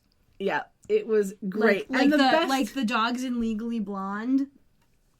Yeah. Which, granted, one of them is a bulldog. All he's trained to do is walk around, but like in the musical, at least, the dog for Bruiser is always trained to like bark on command, so they can do the one line about Elle being like trapped in the Old Valley Mill. Sorry, Old Valley Mall. Yeah. It's real cute. Yeah. And then he gets to like jump up and go into bags and stuff, and I love it. Yep. Makes me wonder if I could train Blue to do that. Maybe. I don't know. I probably couldn't train him to go run to someone else, specifically. Except maybe me. Maybe. But yeah. But, he's the right dog. Yep. Anyway, I do think it's very funny, though, that as Puppy Prue is growling and barking at Leo, Piper tells him to watch his orbs. Yep. Phoebe asks when they're going to get their real sister back, which I thought was kind of obnoxious, but... I'm sure Prue doesn't want to be a dog any more than they want her to be a dog. It's true. It's true. Leo says that the spell should reverse itself once the Banshee is vanquished, and Puppy Prue runs out of the room. No one follows her. Yep. First rule of dog ownership. Make sure you know where the dog is at all times. Yep. All times. If it's a place if you don't know where the dog is and you don't hear them, they're probably getting into trouble. Every dog owner knows this. Yep. If I can't hear this little dipshit, he's probably either, and I don't know that he's asleep in a place. Yep. I have to make sure I know where he is. Yep. Anyway, Piper asks what happens if the Banshee doesn't show up till like next year. And Leo's like, that's not going to be a problem. They're insatiable. They feed every night. Which I think is interesting. They supposedly feed every night, yet we don't hear dogs barking all the fucking time. It must have just moved into the neighborhood. Yeah. They're rare, but they feed every night. They must travel. Yeah. They must travel. Yeah. It's the only way. There can only be a couple at a time, I'm assuming, is what's happening. I don't know. But it's just like, if they feed every night, you'd think maybe... Just all a convenience. Yeah. That's all it is. Yep. Phoebe wonders what they do when they find the demon, since there's no vanquishing potion, and with Prue as a dog, there's no power of 3. And then they hear Prue bark from downstairs, and there's a few crashes, and finally they realize, she's not in the room. Yeah. Piper calls out for Prue, and they run out of the room, and we cut to downstairs as Puppy Prue is chasing Kit around the house, knocking over all sorts of things. Plants. Shelves. There's all sorts of shit just breaking. Kit jumps over a table, and the dog attempts to jump over it, but just puts her front paws on it and like Kit jiggles jumps onto the table and then jumps over the couch. Yeah. And Puppy Prue tries to jump on the table instead of just going around the couch like a normal dog would. Yeah. Just saying. Anyway, Kit runs up the stairs. And actually, I'm pretty sure that was a different cat. Yeah, I don't know. It didn't look like the normal Siamese that they use for this. I think they just found another cat to just do that one thing. I don't know. But anyway, Kit runs up the stairs just as everyone else is coming down them. And then they stop her, and Piper calls her Bad Prue. And Puppy Prue growls at her, and Piper's like, hi, Cujo, who are you growling at? Yeah. That is, of course, a reference to the 1981 Stephen King novel, as well as the 1983 film of the same name, which is a horror story about a rabid Saint Bernard dog. Now, I've never read the book or seen the movie, so I always assumed that it was either a Rottweiler or a Doberman. No, it's a fucking Saint Bernard. Mm-hmm. Like, really? Mm-hmm. Huh. Interesting. There was a Saint Bernard at the vet when I went to go pick Blue up. Nice. 2 years old. And just a goober. That's A adorable. love a goober. Yeah. Mm-hmm. So- Very drooly, too. An interesting little bit of trivia about Cujo, which I was not aware of, is that the name Cujo was based on an alias of Willie Wolfe, who was one of the men who was part of that whole Patty Hearst kidnapping thing. Shit. Yeah. And while I won't link to that, I will link to the wiki for the book where those links can be found. I'll also link to the wiki and the IMDb for the film. But I almost forgot the best, interesting bit of the whole Cujo writing thing. Apparently, Stephen King barely remembers writing any of it because he wrote the entire book while on a cocaine binge. Oh, dear. Yeah. Oh, Gotta love fucking it. dear. Gotta love it. Leo says that he should check with the elders to see if they know how to vanquish a banshee. Phoebe asks if he's afraid of Prue. And He's like, yeah. yeah. Piper asks what they should do if they find the banshee before he gets back, and he reminds her that she blew up the last demon that they fought, and she's like, yeah, but I was trying to freeze him. He's like, well, just try to relax. And then he orbs out. Yeah. Piper says that she wishes everyone would stop telling her to relax, which I completely relate to, because the last thing that someone who's trying to relax wants to hear is relax. It's almost as bad as telling someone who's upset to calm down. Yeah. It does not work. In fact, it does the opposite. Yeah. Anyway, at this point, Puppy Prue runs over to the front door and does a cute little paw at it. They follow her, and then Phoebe quotes or references Lassie saying, "What is it, girl?" I will, of course, link to Lassie. Mm-hmm. Yeah. And then Piper wonders if Prue hears the banshee. Prue barks, and then Phoebe opens opens the the door. door, and Prue runs out. Yeah. Again, none of them have a clue that this is a thing that's going to happen, apparently. You open a door, the dog's going to bolt. Oh my God. Yeah. They've had dogs in the house before. Graham's had a dog. We saw it. Yeah. Piper then calls for her to wait. They grab their coats and they follow Prue. And we time jump. We get a time jump. There's a shot of the moon behind some trees. We pan down to see Phoebe and Piper standing outside somewhere. Yeah, it's a mid-range shot of their faces. And we see that Phoebe has added back on that denim jacket, and Piper has now added a tan leather jacket to her outfit. Mm-hmm. They are mock arguing that everything is horrible, and they're doing it in like a very vague way where you don't know what exactly they're talking about. Yeah. And then we realize that this mock argument is happening because one of them has to pick up the dog poop. Yep. And they apparently have already done rock, paper, scissors, and Phoebe has lost. Yeah. And so Piper produces a garbage bag of some variety. Yeah, she hands her a large plastic garbage bag. It's folded up, but as Phoebe is unfurling it, we see that it is a large bag, and you don't need a large bag like that. You really, really don't. I mean, large dog. No, well, you don't need a bag that large. You do not need a bag that large. No. You do not. You do not. No, I get to double wrap his because they're so tiny. Yeah. And it means I can't smell them. Yeah. Mm-hmm. Yes, anyway. we're talking about you. I am very proud of them for thinking to bring a bag with them. However, they wouldn't have thought though. There because is they a time jump. Yeah, there is a time jump, so they may have gone back to get one. Yeah, maybe. Once they realize, but we see Puppy Prue coming out from behind the bushes, which I thought was very funny. Yeah. Because that's how you know that she's a human trapped in a dog body. Because dogs don't give a shit about hiding their poop. No. They'll stare at you while they poop. Yeah. Phoebe thinks that picking up dog poop is humiliating, which as a dog walker, I'm a little insulted by. Well, I mean, I get she's thinking that picking up her sister's poop is humiliating. But nobody knows it's your sister but you, so you're just picking up your dog's poop. Yeah, but she's not thinking about that. She's there with Piper, and they have their sister, who is a dog. And now they're having to pick up their sister's poop. I know. Because Prue no longer has thumbs. She might have dew claws, but that's about as close as she gets. No. But I get it because it's not just a dog. It's also their sister. And, this is a boundary you weren't expecting to cross. I guess so. Remember, these people also don't recall the fact that dogs pee on things and you shouldn't leave them alone. Yeah. And that they need leashes so they don't run out the door. These two are not prepared to be dog owners. Or dog parents. Or dog companions. Or any kind of thing involving dogs. of course they're not thinking about Prue as a dog. They're thinking about Prue as a human who currently looks like a dog. I guess. So the whole poop picking up thing is very humiliating for them.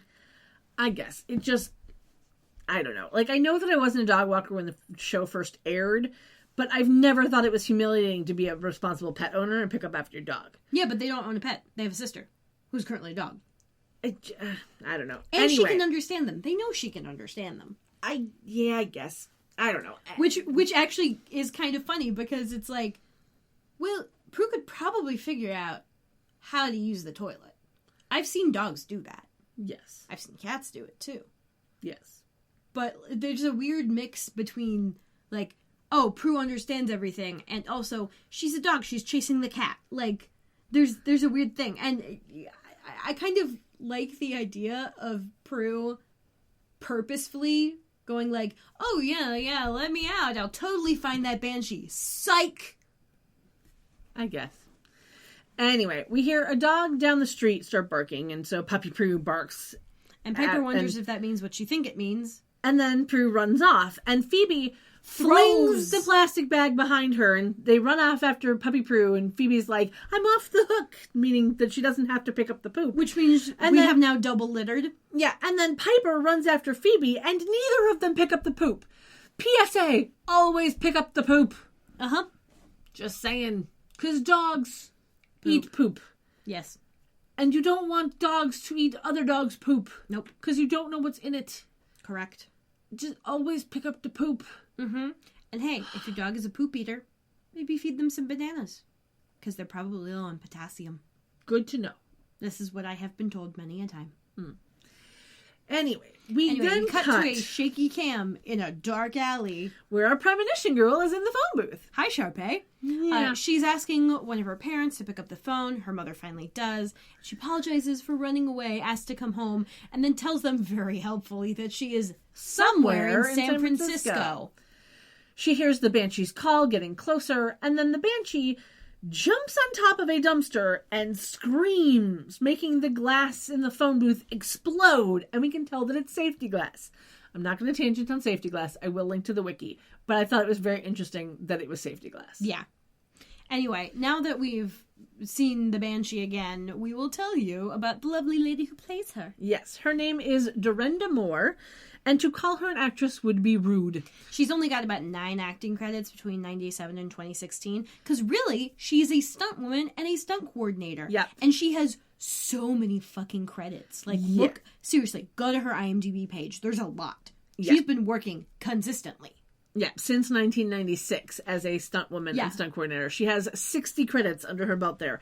Though, I do think it fun, though, that one of her acting roles, one of her 9 acting roles, was 10 episodes as Private Money on Star Trek Enterprise. That's Private S Money. Yeah. I do not remember this character.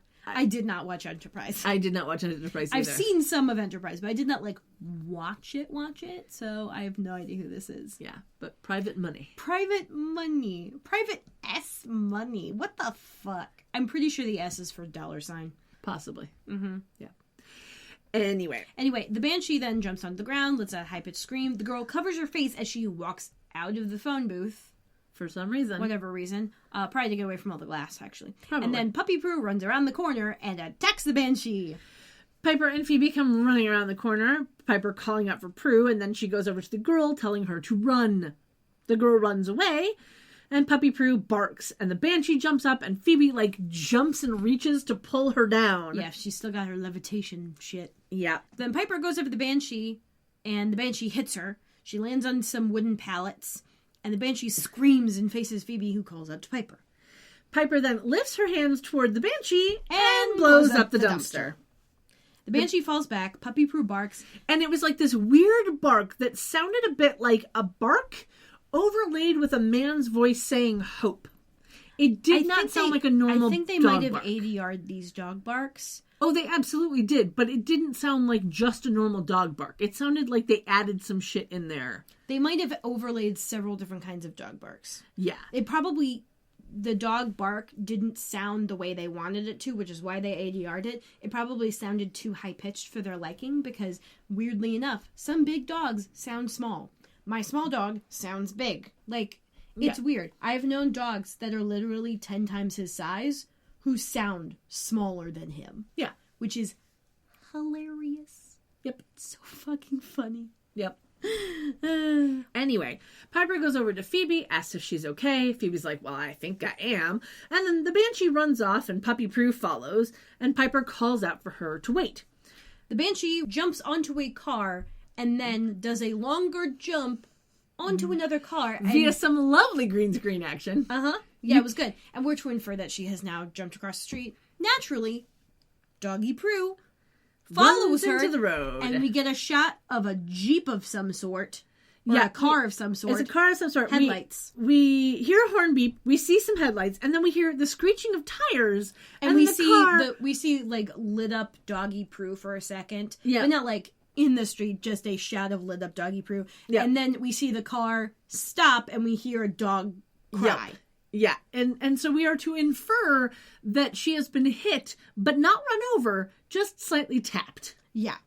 Because, you know, there's not a whole lot of anything happening to the dog. It's just they're doing a bunch of shots to help the audience infer that the dog has been hit by a car, but not actually like hurt by the car, just kind of dazed a little bit by the car. Well, I mean, just like, hey, got hit by a car, but not like fully run over, and it's tough to actually get that on film, right? Because of laws involving like humane treatment of animals that are in shows. Yeah.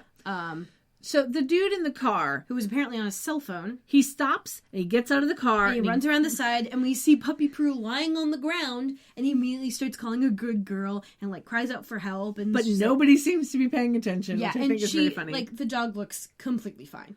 Yeah, absolutely nothing looks wrong. She wasn't cut. Yeah, no, like there's not even dirt on the dog. No, she's just laying down. Yeah, it was absolutely adorable because Puppy is adorable, but there, And he the dog at one point tries to get up, and he's like, no, just wait, help will come. Yeah, it was adorable. We then cut to the kitchen at the manor. Piper, who is still in her jacket, flips through the phone book. Phoebe comes in, no jacket, still with her unzipped hoodie. Yep. And she is talking on the phone. She's apparently talking to Daryl, and she's like, dude, I know you can't put an APB out on a dog, but could you maybe, like, talk to people and have them keep an eye out for her? And call Piper's cell if you hear anything.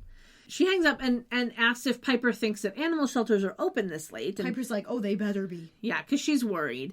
Phoebe says that they'll find Prue and the Banshee, and then she gets a bottle of water out of the fridge and is like, well, at least we were able to save the girl.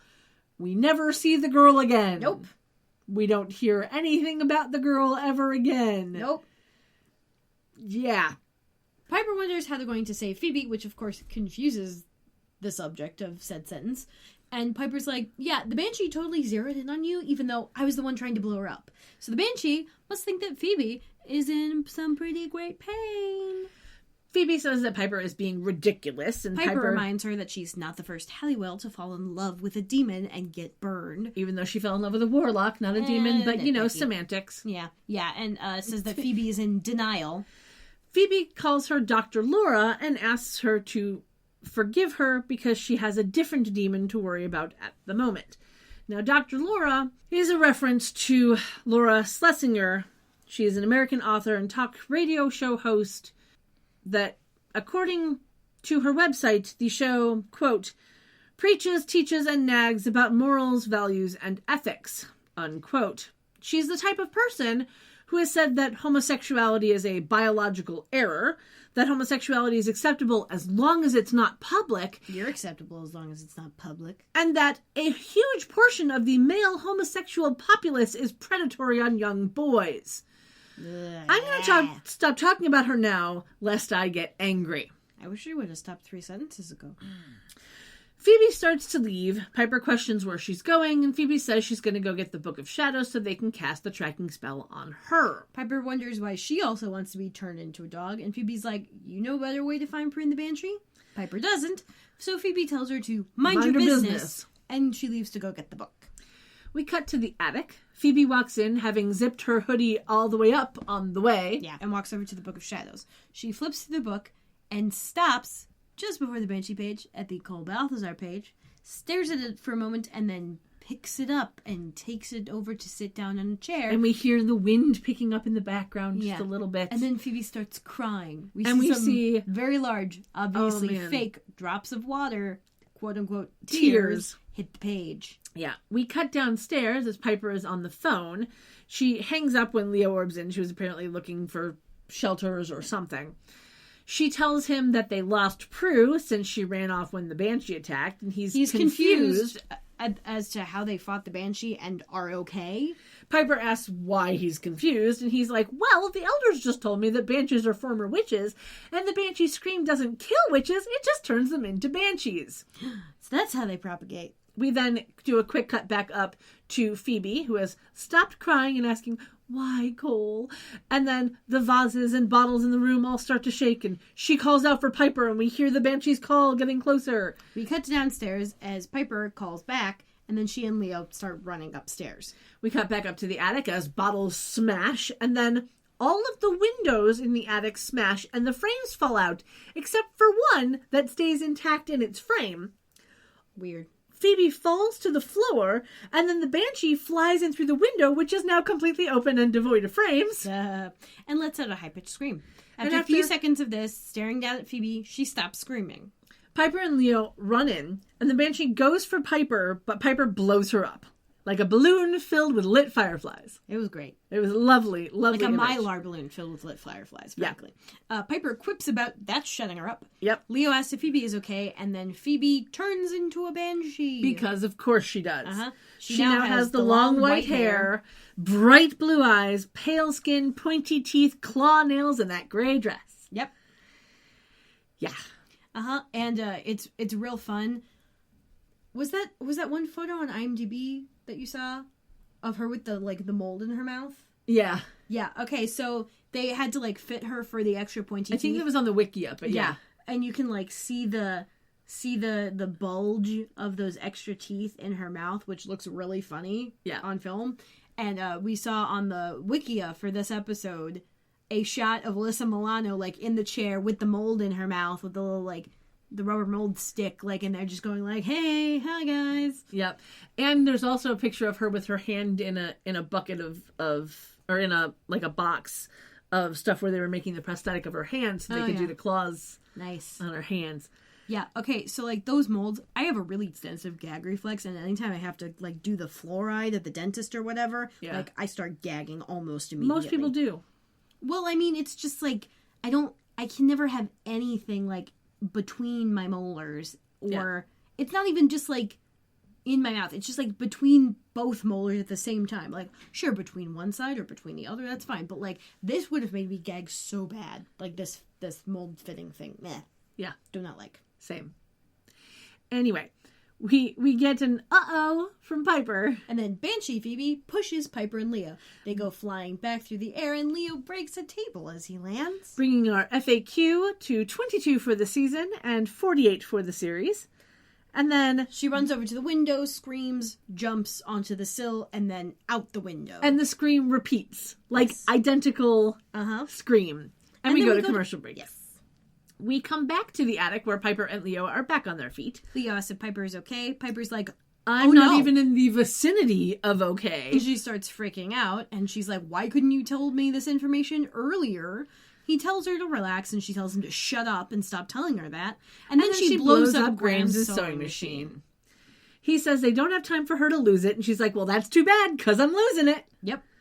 He tells her that they have to save Phoebe before she hurts someone, because if she hurts somebody, she will stay a banshee forever. Which is a fun loophole. And Piper asks him to give her all the bad advice at once instead of doling it out for dramatic effect, which I thought was hilarious, especially since she grabs him by the shirt and jacket to say it. Yeah. I was like, could you not? It was great. I mean, kind of meta, really. Yeah, a little bit. And then we have my favorite, absolute favorite Piper Leo scenes. Yeah. At least in this episode. Yeah. Leo tells Piper that they have to find Phoebe. Piper doesn't know how without Prue to track her. Leo's like, oh, you can do it. Piper says, oh, no, I can't. Prue and Phoebe are the super witches. I just tag along to be able to freeze things, and I can't even do that right now. He tells her that she's just as strong as they are. She's like, well, I can't do it alone. And he's like, you're not alone. I'm with you. And then she worries about something happening to them. And they hug. And he's like, we won't allow anything to happen to them. And she wonders where to begin. So and he sweet. tells her to take a deep breath. Just like her guru said, she tries to protest because, like, she's in a mood. No, but he, like, puts a hand over her face. And he's like, no, close your eyes. Clear your mind. Listen to your instincts. What do they say? Her eyes are closed for a couple of seconds. Not very long. Not very long at all. She opens them and looks like, to the side and goes, oh, I know what to do. Yeah, I think I know what to do. She runs out of the room. And then we cut to Puppy Prue in what is assumed to be the apartment of the guy who hit her. And it's a really funny thing because they're switching between shots of the dog and shots of the POV of the dog. Yeah, where everything is shown in black and white. Which is not exactly accurate. Like, dogs have...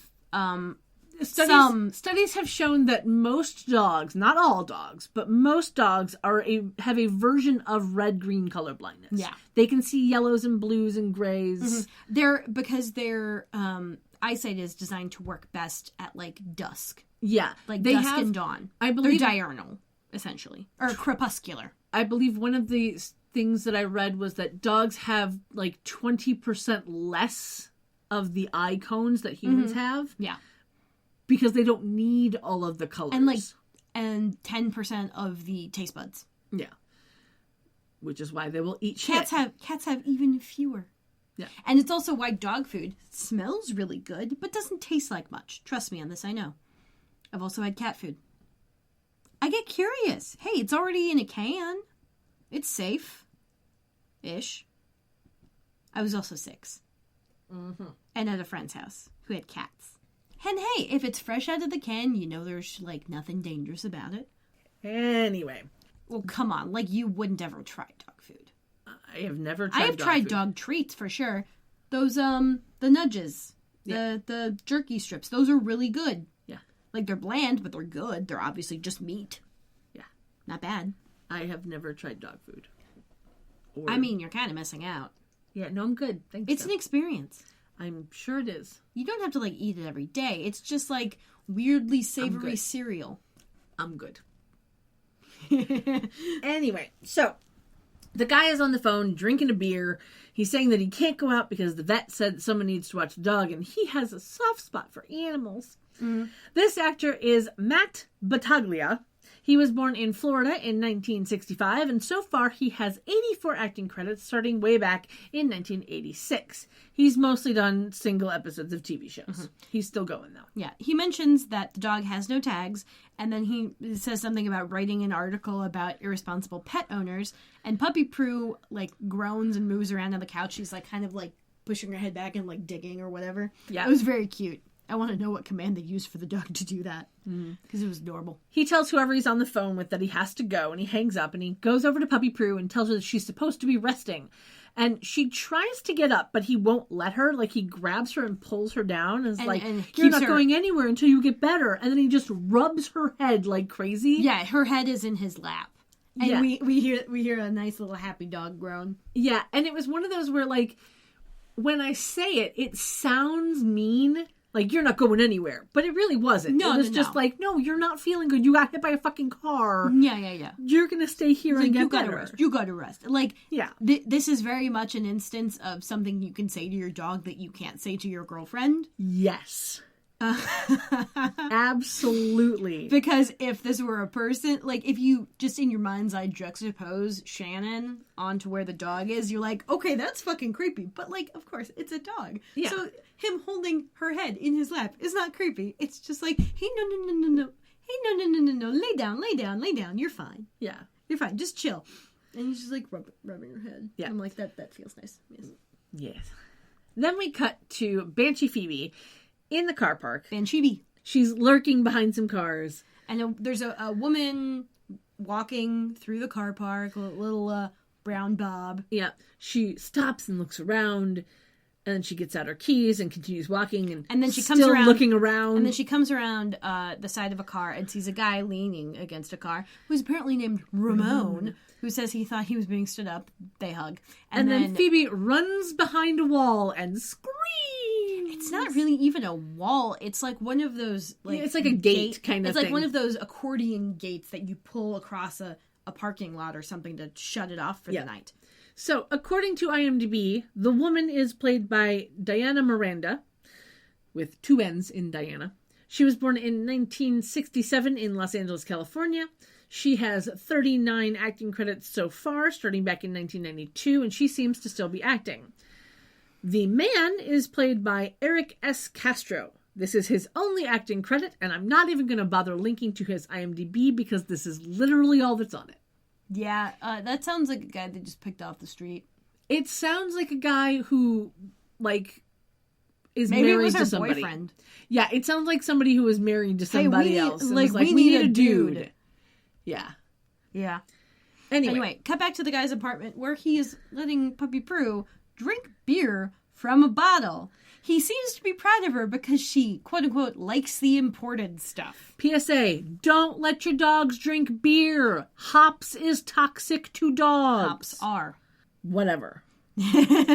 Just like you don't let the dog drink wine because grapes are toxic to dogs, hops also toxic to dogs. Yes. Don't do it. There is doggy beer. There is. That you can give them. They have it at some pet stores. Yep. And they also have kitty wine. I am not kidding. Yep. So if you want to have a drinking buddy in the form of your pet, go with those. Yeah, get the pet safe versions. Do not let your dogs drink beer. Uh-huh. And if you want to let them eat chocolate, get carob, because they can eat that. Yes, and they can't tell the difference. Any doggy bakery will make stuff involving carob instead of chocolate. Yes. And actually, it tastes pretty much the same. Yeah. I've had it. Yeah, because for whatever reason, the one pet store that does birthday stuff for him gives like a bag of these. They call them puppy kisses, kind of like Hershey's Kisses, but they're just like the little the carob melty chips. Well, they're like those melty like chips that you get for like making fondue. Oh yeah, yeah. Like the easy melt ones. Chocolate melts. Yeah. Yeah, they're like those chocolate melts. That's the same shape. It's a little tiny like discs. lens shape. Little discs. Little dome disc, yeah. And there's like a peanut butter one, what I assume is a white chocolate, or like the cocoa butter thingy, and then the carob. Yeah. He doesn't like any of them, so I eat them. Yeah. Because they're tasty. Yeah. Carob chips are actually not too bad at all. No. They kind of remind me a little bit of dark chocolate. Mm-hmm. They're not that dark though. No, but like they don't remind me of milk chocolate. Yeah. They remind me a little bit of dark chocolate because they're a little bit more bitter. They're not as sweet. They remind me of European chocolate, like Swiss chocolate. Yeah. They're not as sweet as like milk chocolate is. Mm-hmm.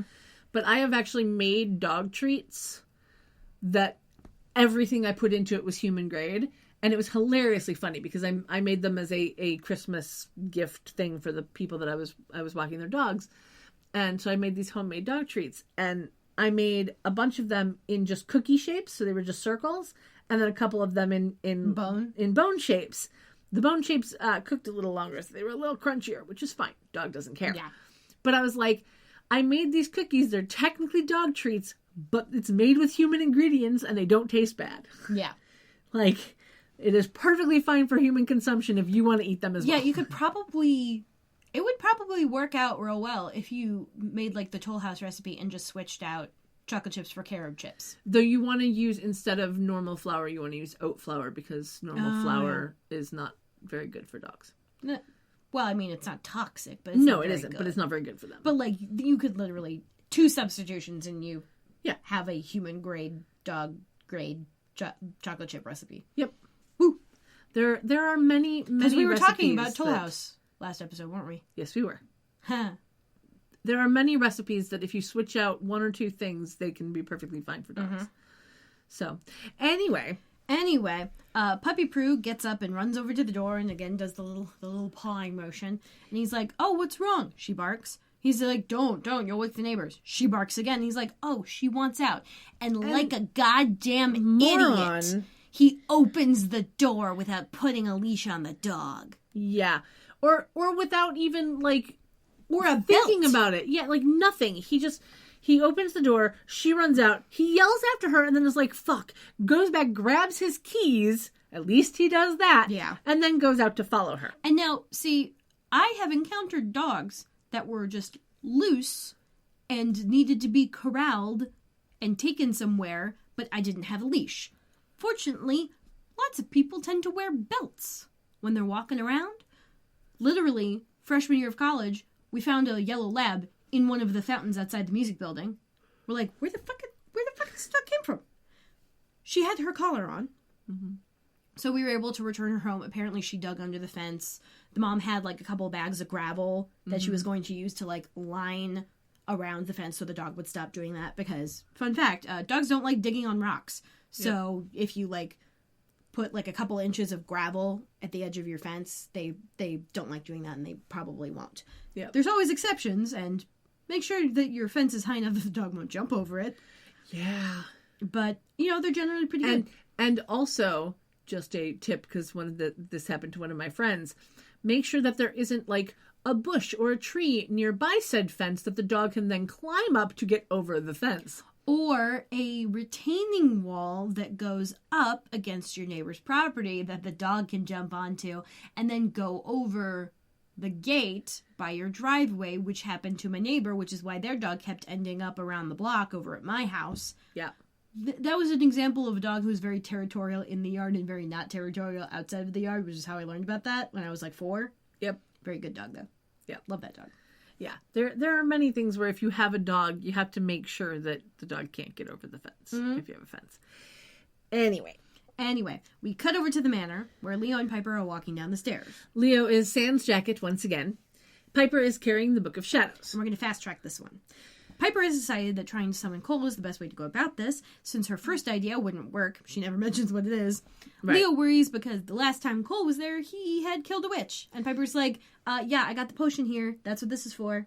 Leo asks what happens if he makes a move before she can vanquish him, and she's like, well, I'll freeze him. And he's like, oh, so now you're confident about your powers? And she's like, well, then I'll blow him up. And they walk over into the Wicca room. Leo asks what happens if he blows them up first. Piper reminds Leo that he's already dead. And Leo's like, yeah, I don't want you to join me. Piper was so cute. Yeah. Piper tells Leo that she loves him and that he's given her the courage to even attempt this.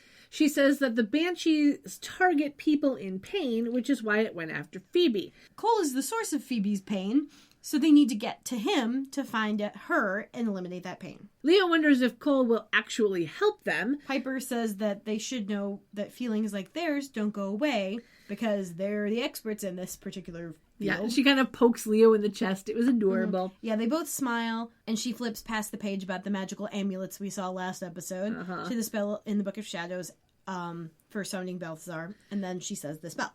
A tunnel of wind appears in the room. Cole behind appears. them, weirdly. Yeah, behind them. Cole appears. He is surprised that Piper is the sister that called him. Piper tells him that Phoebe has turned into a banshee, and that he's the key to turning her back. He's like, yeah, I don't do good anymore. She's like, won't you do it for someone you love? And he's like, loved. Past tense. Piper's like, hey, love never dies. Yeah. Andrew Lloyd Webber knows this.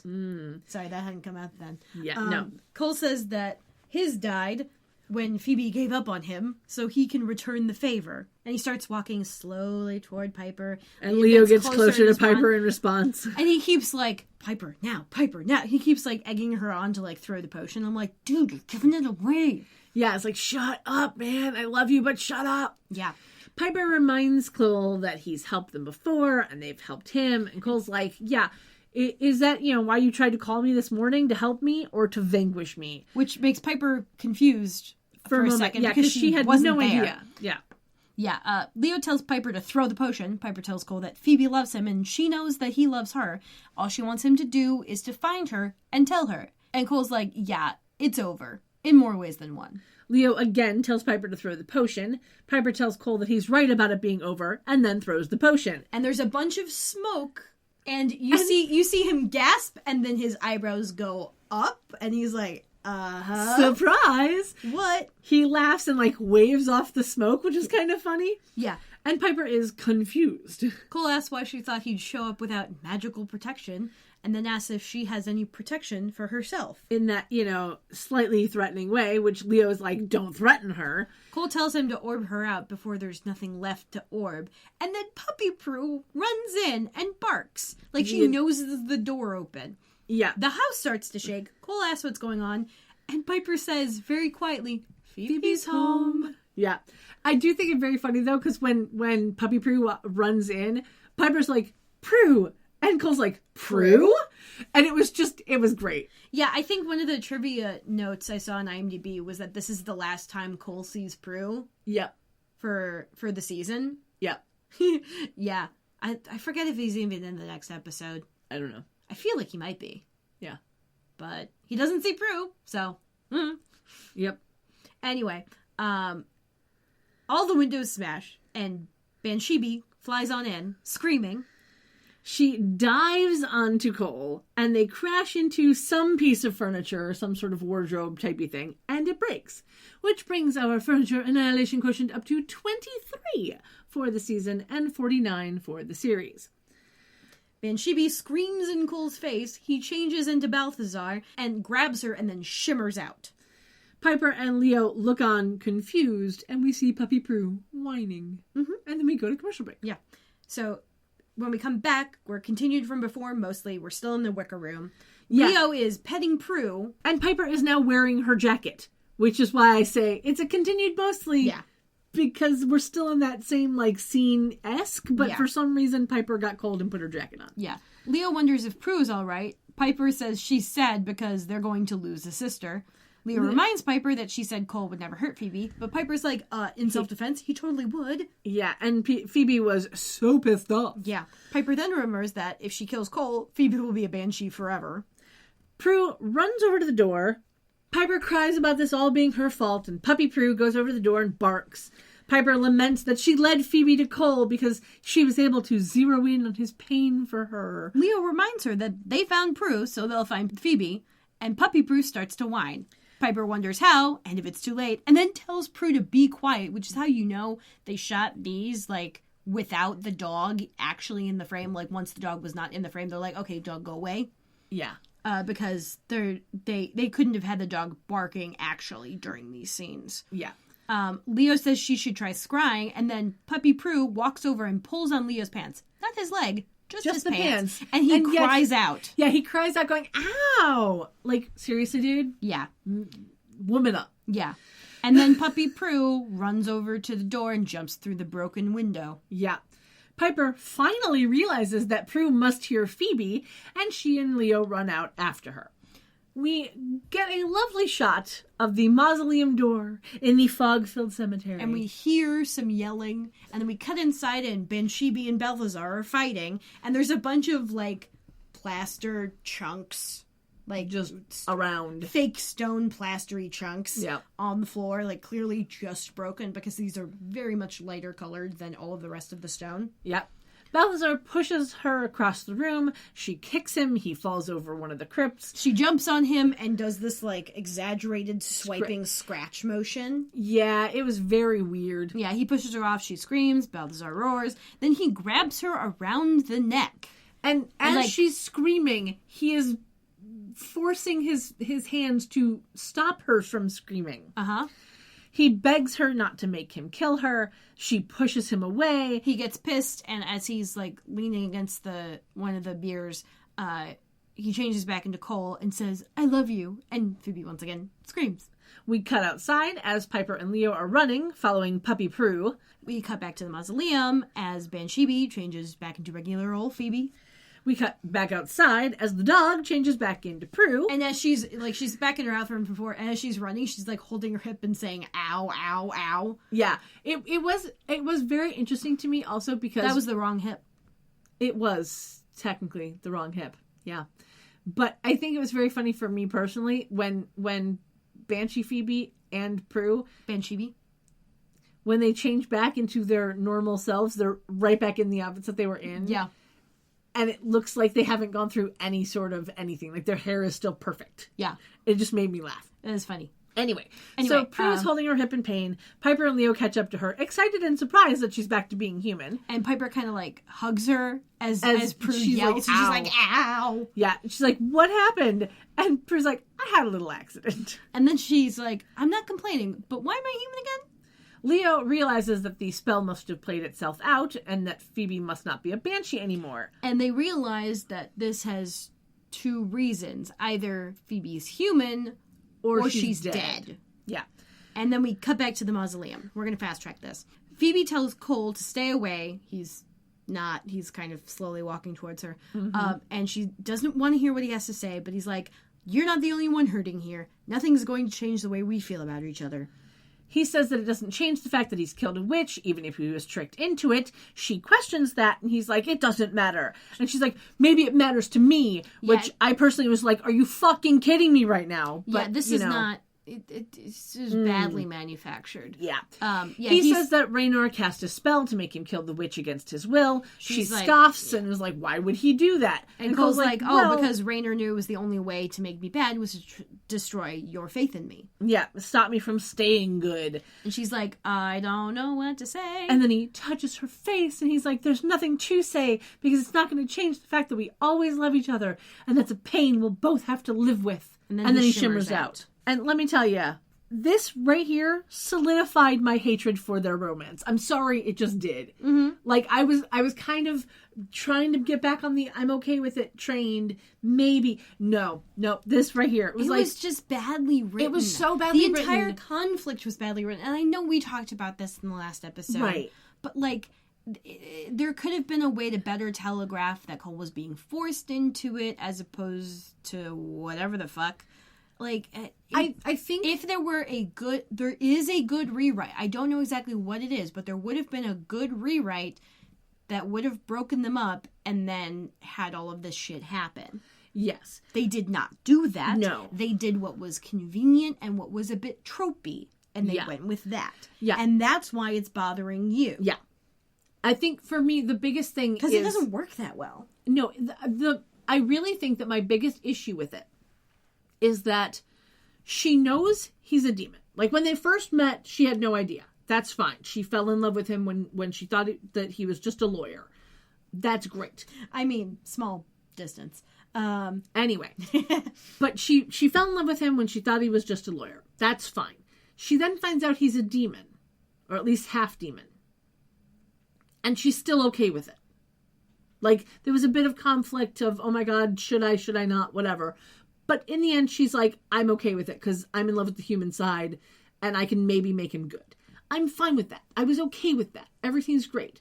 But then he kills one person and you're immediately, well, like, nope, there's no good in you at all whatsoever. Well, again, it was a poorly written episode where it wasn't clear where her doubt was coming from. They're just like, oh, and then she's doubting him. And we're like, excuse me, you didn't set this up properly. Right. And then...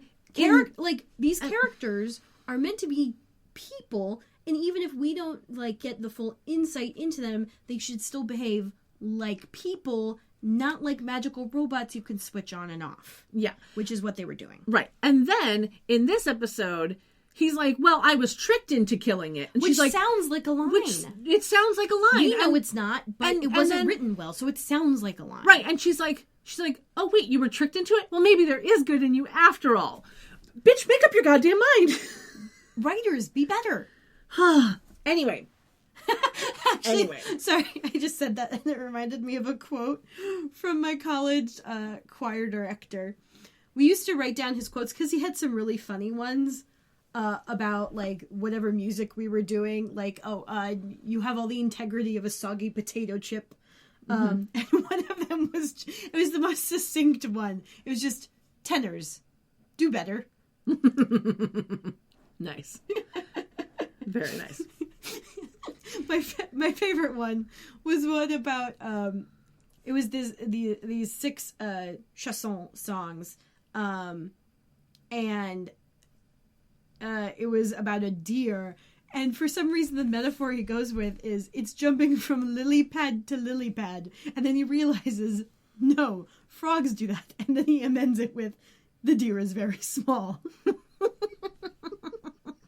I have a t-shirt with all these quotes. I'll have to show you in a bit. Nice.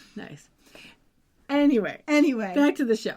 We cut outside as Leo is standing there with his eyes closed. And he says that he can sense Phoebe. So it looks like Piper's plan worked. And Prue doesn't seem to be in pain anymore, so it's assumed that Leo probably healed her. Piper says that she might not be doing very well if she had to vanquish Cole and asks Leo to go get her. So he orbs out, And Prue, we get an adorable scene. like, Cute sister moment.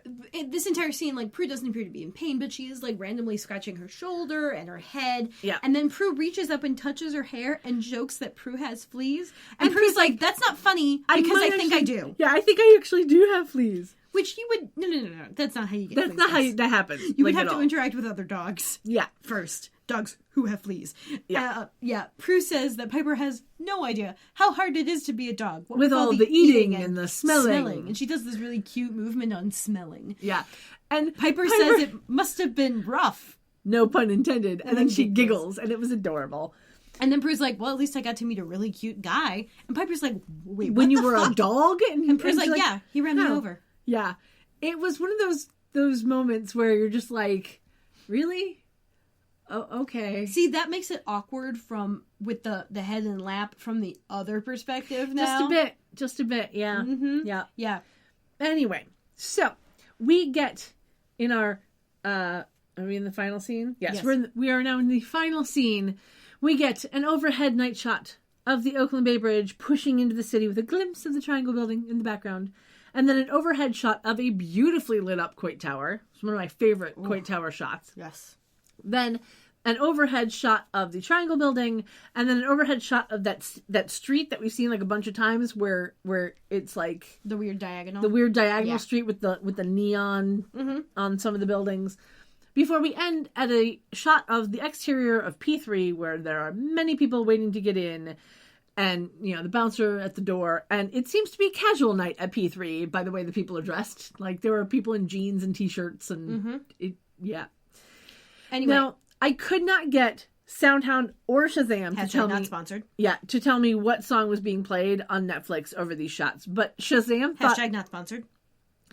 Shazam thought that it was some weird house music thing the first time I tried, and I was like, that is not what that song is. Let's try this again. And it was like, nope, I must have misheard. Yeah. No, the actual song that's playing is my favorite song by the Corrs, Breathless. Yeah, that is what was playing on the DVD, I'm assuming, and that's, what IMDb says was the original, so. Yeah. Piper is serving at the bar. She's wearing a vaguely glittery black top and black pants, and her hair is half pulled back in like an inverted ponytail, like a topsy tail kind of ponytail with like a shiny bead holding it. It was super cute. Prue and Phoebe are sitting at the bar drinking Perrier. Prue is in a peach colored, low cut, no back, spaghetti strap halter top, and it's the kind that like puckers at the boobs. Well, it's that the fabric is so flimsy that it falls into the cleavage and makes the boobs really obvious. Yeah. Her hair is pulled up into a messy updo typey thing using these little clippy things. Phoebe is in a black and purple zebra striped spaghetti strap dress. Her hair is down, straight, and parted in the center. Yeah. Piper serves a couple of beers to some guys. Phoebe tells her from the other end of the bar that she should raise the drink prices. Piper asks why, and Prue holds up a folded piece of paper, which is apparently the bill from the window repair guy. Piper looks at it, and Phoebe's like, yeah, we keep him in business. You will continue keeping him in business for another 5 seasons, guys. Yeah. Spoiler alert. Yeah. Prue looks around. Piper asks if she's expecting someone, and she's like, yeah, a certain journalist with an empty fridge and a soft spot for man's best friend. And Phoebe's reply is my favorite thing ever. He hit you, you hit on him, it's only fair. Yeah. And Prue's reply is what I love, where she's like, how can I resist someone who put up flyers for me? Yeah. And like I'd seen him in the background, like coming down the stairs at this point, and she stands up and starts walking over to him. Yeah. And they walk away, and Piper's like, it's nice to see her out. And it does make me wonder, though, what she tells the guy to make him show up, seeing as the dog no longer exists. Probably some excuse about, how it's her cousin's dog that she was watching and it got out and away from her. And I'm calling you to let you know that it was found and it is actually my dog. Yeah. Because it ran back to where we were, but it's gone back to live with its actual owners. I do not own this dog. Yeah. Because that's the only thing that got me. I was like... But hey, let me take you out to coffee for thank you for taking care of it, and let me know if I need to pay any vet bills. Yeah, we kind of own this club. Come see me at this club. But it was just this one's an easy excuse. Yeah, but it was just one of those where we don't hear the excuse, so it made me wonder what it could have been. Yeah. Anyway, Phoebe says that it's nice that they're both out of hiding, and then thanks Piper for calling Cole. Piper says there's nothing like trusting your instincts. Phoebe says she knows what Piper means, and she's going to act on some of her own. Piper wonders if she wants to know what that means. Phoebe says that she made a mistake giving up on Cole, because now she knows why he did what he did. Piper starts to caution her, but Phoebe reminds Piper that Cole loves her, which means that there's still good in him after all. And she very, cheerfully, hopefully says she knows she can bring him back, and smiles and pushes off at the bar and walks away. And Piper turns around and walks back over to the register, and she looks really concerned, and we cut to the end credits. Yeah. It's just not well... This relationship conflict is not well written. Yeah. And we could spend days rehashing it and, trying to figure out a good rewrite. But we're not going to do that. No, we're not. Because No, it we're won't not. change anything, and it'll just annoy me. Yep. And now that we're finished with the episode, it's time for our rating. Yes. I'm giving this one 6 out of 10 flip-flopping Phoebes. All spelled with a PH. No. No, they're not. They should be, though. That'd be fun. Yeah.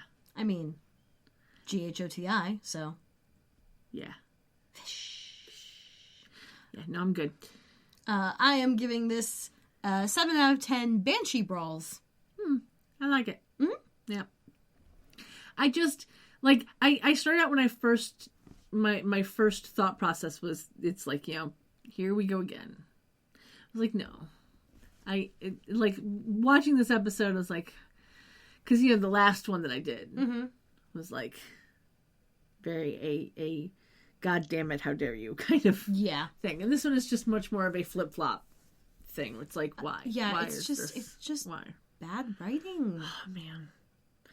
I can't even blame the characters for it because it's so clearly not coming from them. Yeah. Sometimes, kind of with the whole Prue and being about, being okay with her sisters and with her dad. Sometimes that would just randomly change. And in the first season, you're like, oh, this is an episode order issue. We thought we got past this, but then they changed the order of the episodes airing, which is why we're having this problem again. Okay, great, now I can ignore it. Right. And the one where she flip-flopped on their dad made somewhat amount of sense because he said that he would talk to them and then they haven't heard from him in a while, and I get why this is happening. It's a little weird, but it's not completely out of character. This is entirely out of character for both of them because they did not write the story correctly or even well. Yeah, and there's just... Again, we could rant on about this for hours upon hours upon hours. I found this a very good episode because there was a dog in it. Yes. And I say very good. I know I rated it a 7 out of 10, but that's rewatchable for me. Oh, yeah. And I'm good with it. It got a 6 because of the pug and the husky. Yeah. Bugsky. Yeah. So, with our ratings done, that means we're on to outfits. I personally thought that the final outfits for all of them were my favorites, only because I didn't really care much for the normal outfits. And legit, Prue was a dog for most of the episode, so... That was my favorite outfit. Yeah. But you know what's funny? You know why she was a dog for most of this episode? Because she was busy? Logistically, she was getting ready because she will be directing the season finale. So that's why she's like, well... Oh, that's interesting. She directed the season... I did not know that. Yeah. That's interesting. Especially knowing what happens in the season finale right now. Yeah. That's the episode she chose to direct. Interesting. Yeah. She directs the next episode, which is why in this one, as a needing to prepare and needing the time to prepare... Yeah. They were like, well, we can make you a dog for most of it. Here you go. That's fun. But yeah, at least it wasn't a medical issue. True. Very true. But yeah, I liked the final outfits on all of them. Mostly because the outfits that they wore for the rest of the episode was just boring. Mm-hmm. Though it was very funny to me the entire episode, how jackets and the hoodie, why? Randomly with the jackets on, the jackets off, the entire episode. Yeah. And the level of zipping up of the hoodie. Yeah. It was odd. Mm-hmm. It was odd. Yeah. Anyway, what were your favorite outfits? I'm gonna go... Well, other than Prue being a dog. The dog was my favorite outfit. Of course. I'm going to call it an outfit. I'd have to say, the final outfits were my favorite. Although, honestly, I didn't really care all that much for what Prue was wearing. Yeah. Like, it was a nice shiny pink and all, but... It was peach. It was pinky. It was peach. Yes, but peach is a form of pink. It's a pinky orange. Yes. A form of pink. It's also technically a form of orange. Goldenrod is the middle distance between orange and yellow. Yeah. I don't usually call that yellow or orange, because it is neither. It is goldenrod. But either direction, I will call those orange or yellow, which is how I learned to play yellow car with cars that are not quite yellow. Like, there's a point at which it stops being a yellow car and turns into a goldenrod car and then turns into an orange car. Like, you feel me? I feel you. That top was peach, but it was a very pinky peach, so it was pink in my brain. Okay. We have talked about this. We have, and I'm totally going to cut all of that out. Why are you cutting this? This is fucking gold. I'm explaining my color theory. And I'm gesticulating wildly while doing it, which is great for podcasts. Yep. Anyway. So, with our outfits picked, we're on to social media. Aha! You can find all of the links to everything that we tangented about or not tangented about, as the case may be, at charmchats.com. You can always email us any questions or comments or combination of the two at charmedchats@gmail.com. Mm-hmm. You can find us on Twitter at charmchats. Twitter and Tumblr at charmchatspod. You can find us on Facebook at charmchats. Instagram is charmchats. Mm-hmm. And if you are so inclined, you can go buy some of our merch over at redbubble.com/people/waterflame. Yep. And if you are so inclined and you want to be part of our Discord, you can head on over to Patreon. And at any tier, you can get yourself a link to that.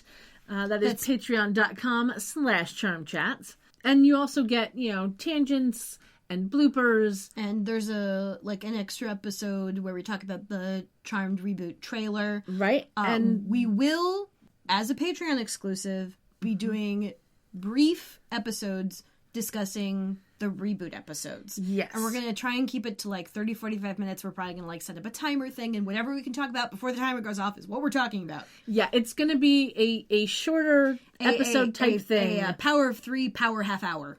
Yeah. Kind of thing. Yeah. Power 45 minutes. I don't know. Yeah, it's going to be a very short, not nearly as in-depth. I'm not going to tell you what they're wearing because I just don't care. Nope. It's going to be, we're going to watch the episode and then we're going to give you our thoughts on it. Mm-hmm. But that is a Patreon exclusive. It'll be a very different format from our usual thing. Oh, yeah.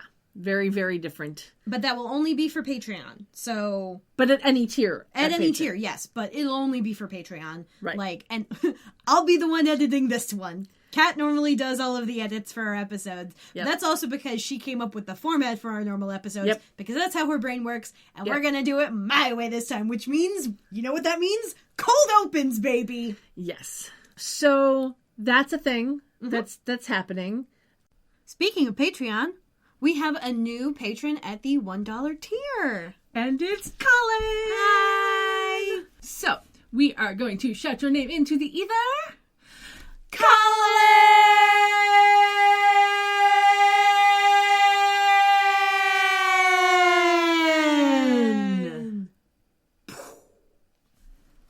Thank you so much. You're the bestest. I do believe that means we're done. So until next time, sleep tight. Don't let the warlocks bite. Yeah. Bye. Bye. Phoebe, Piper, and Prue, they've got evil to slay and some potions to brew. So we'll see where it's at next time with Kendra and Kat on Charm Chats.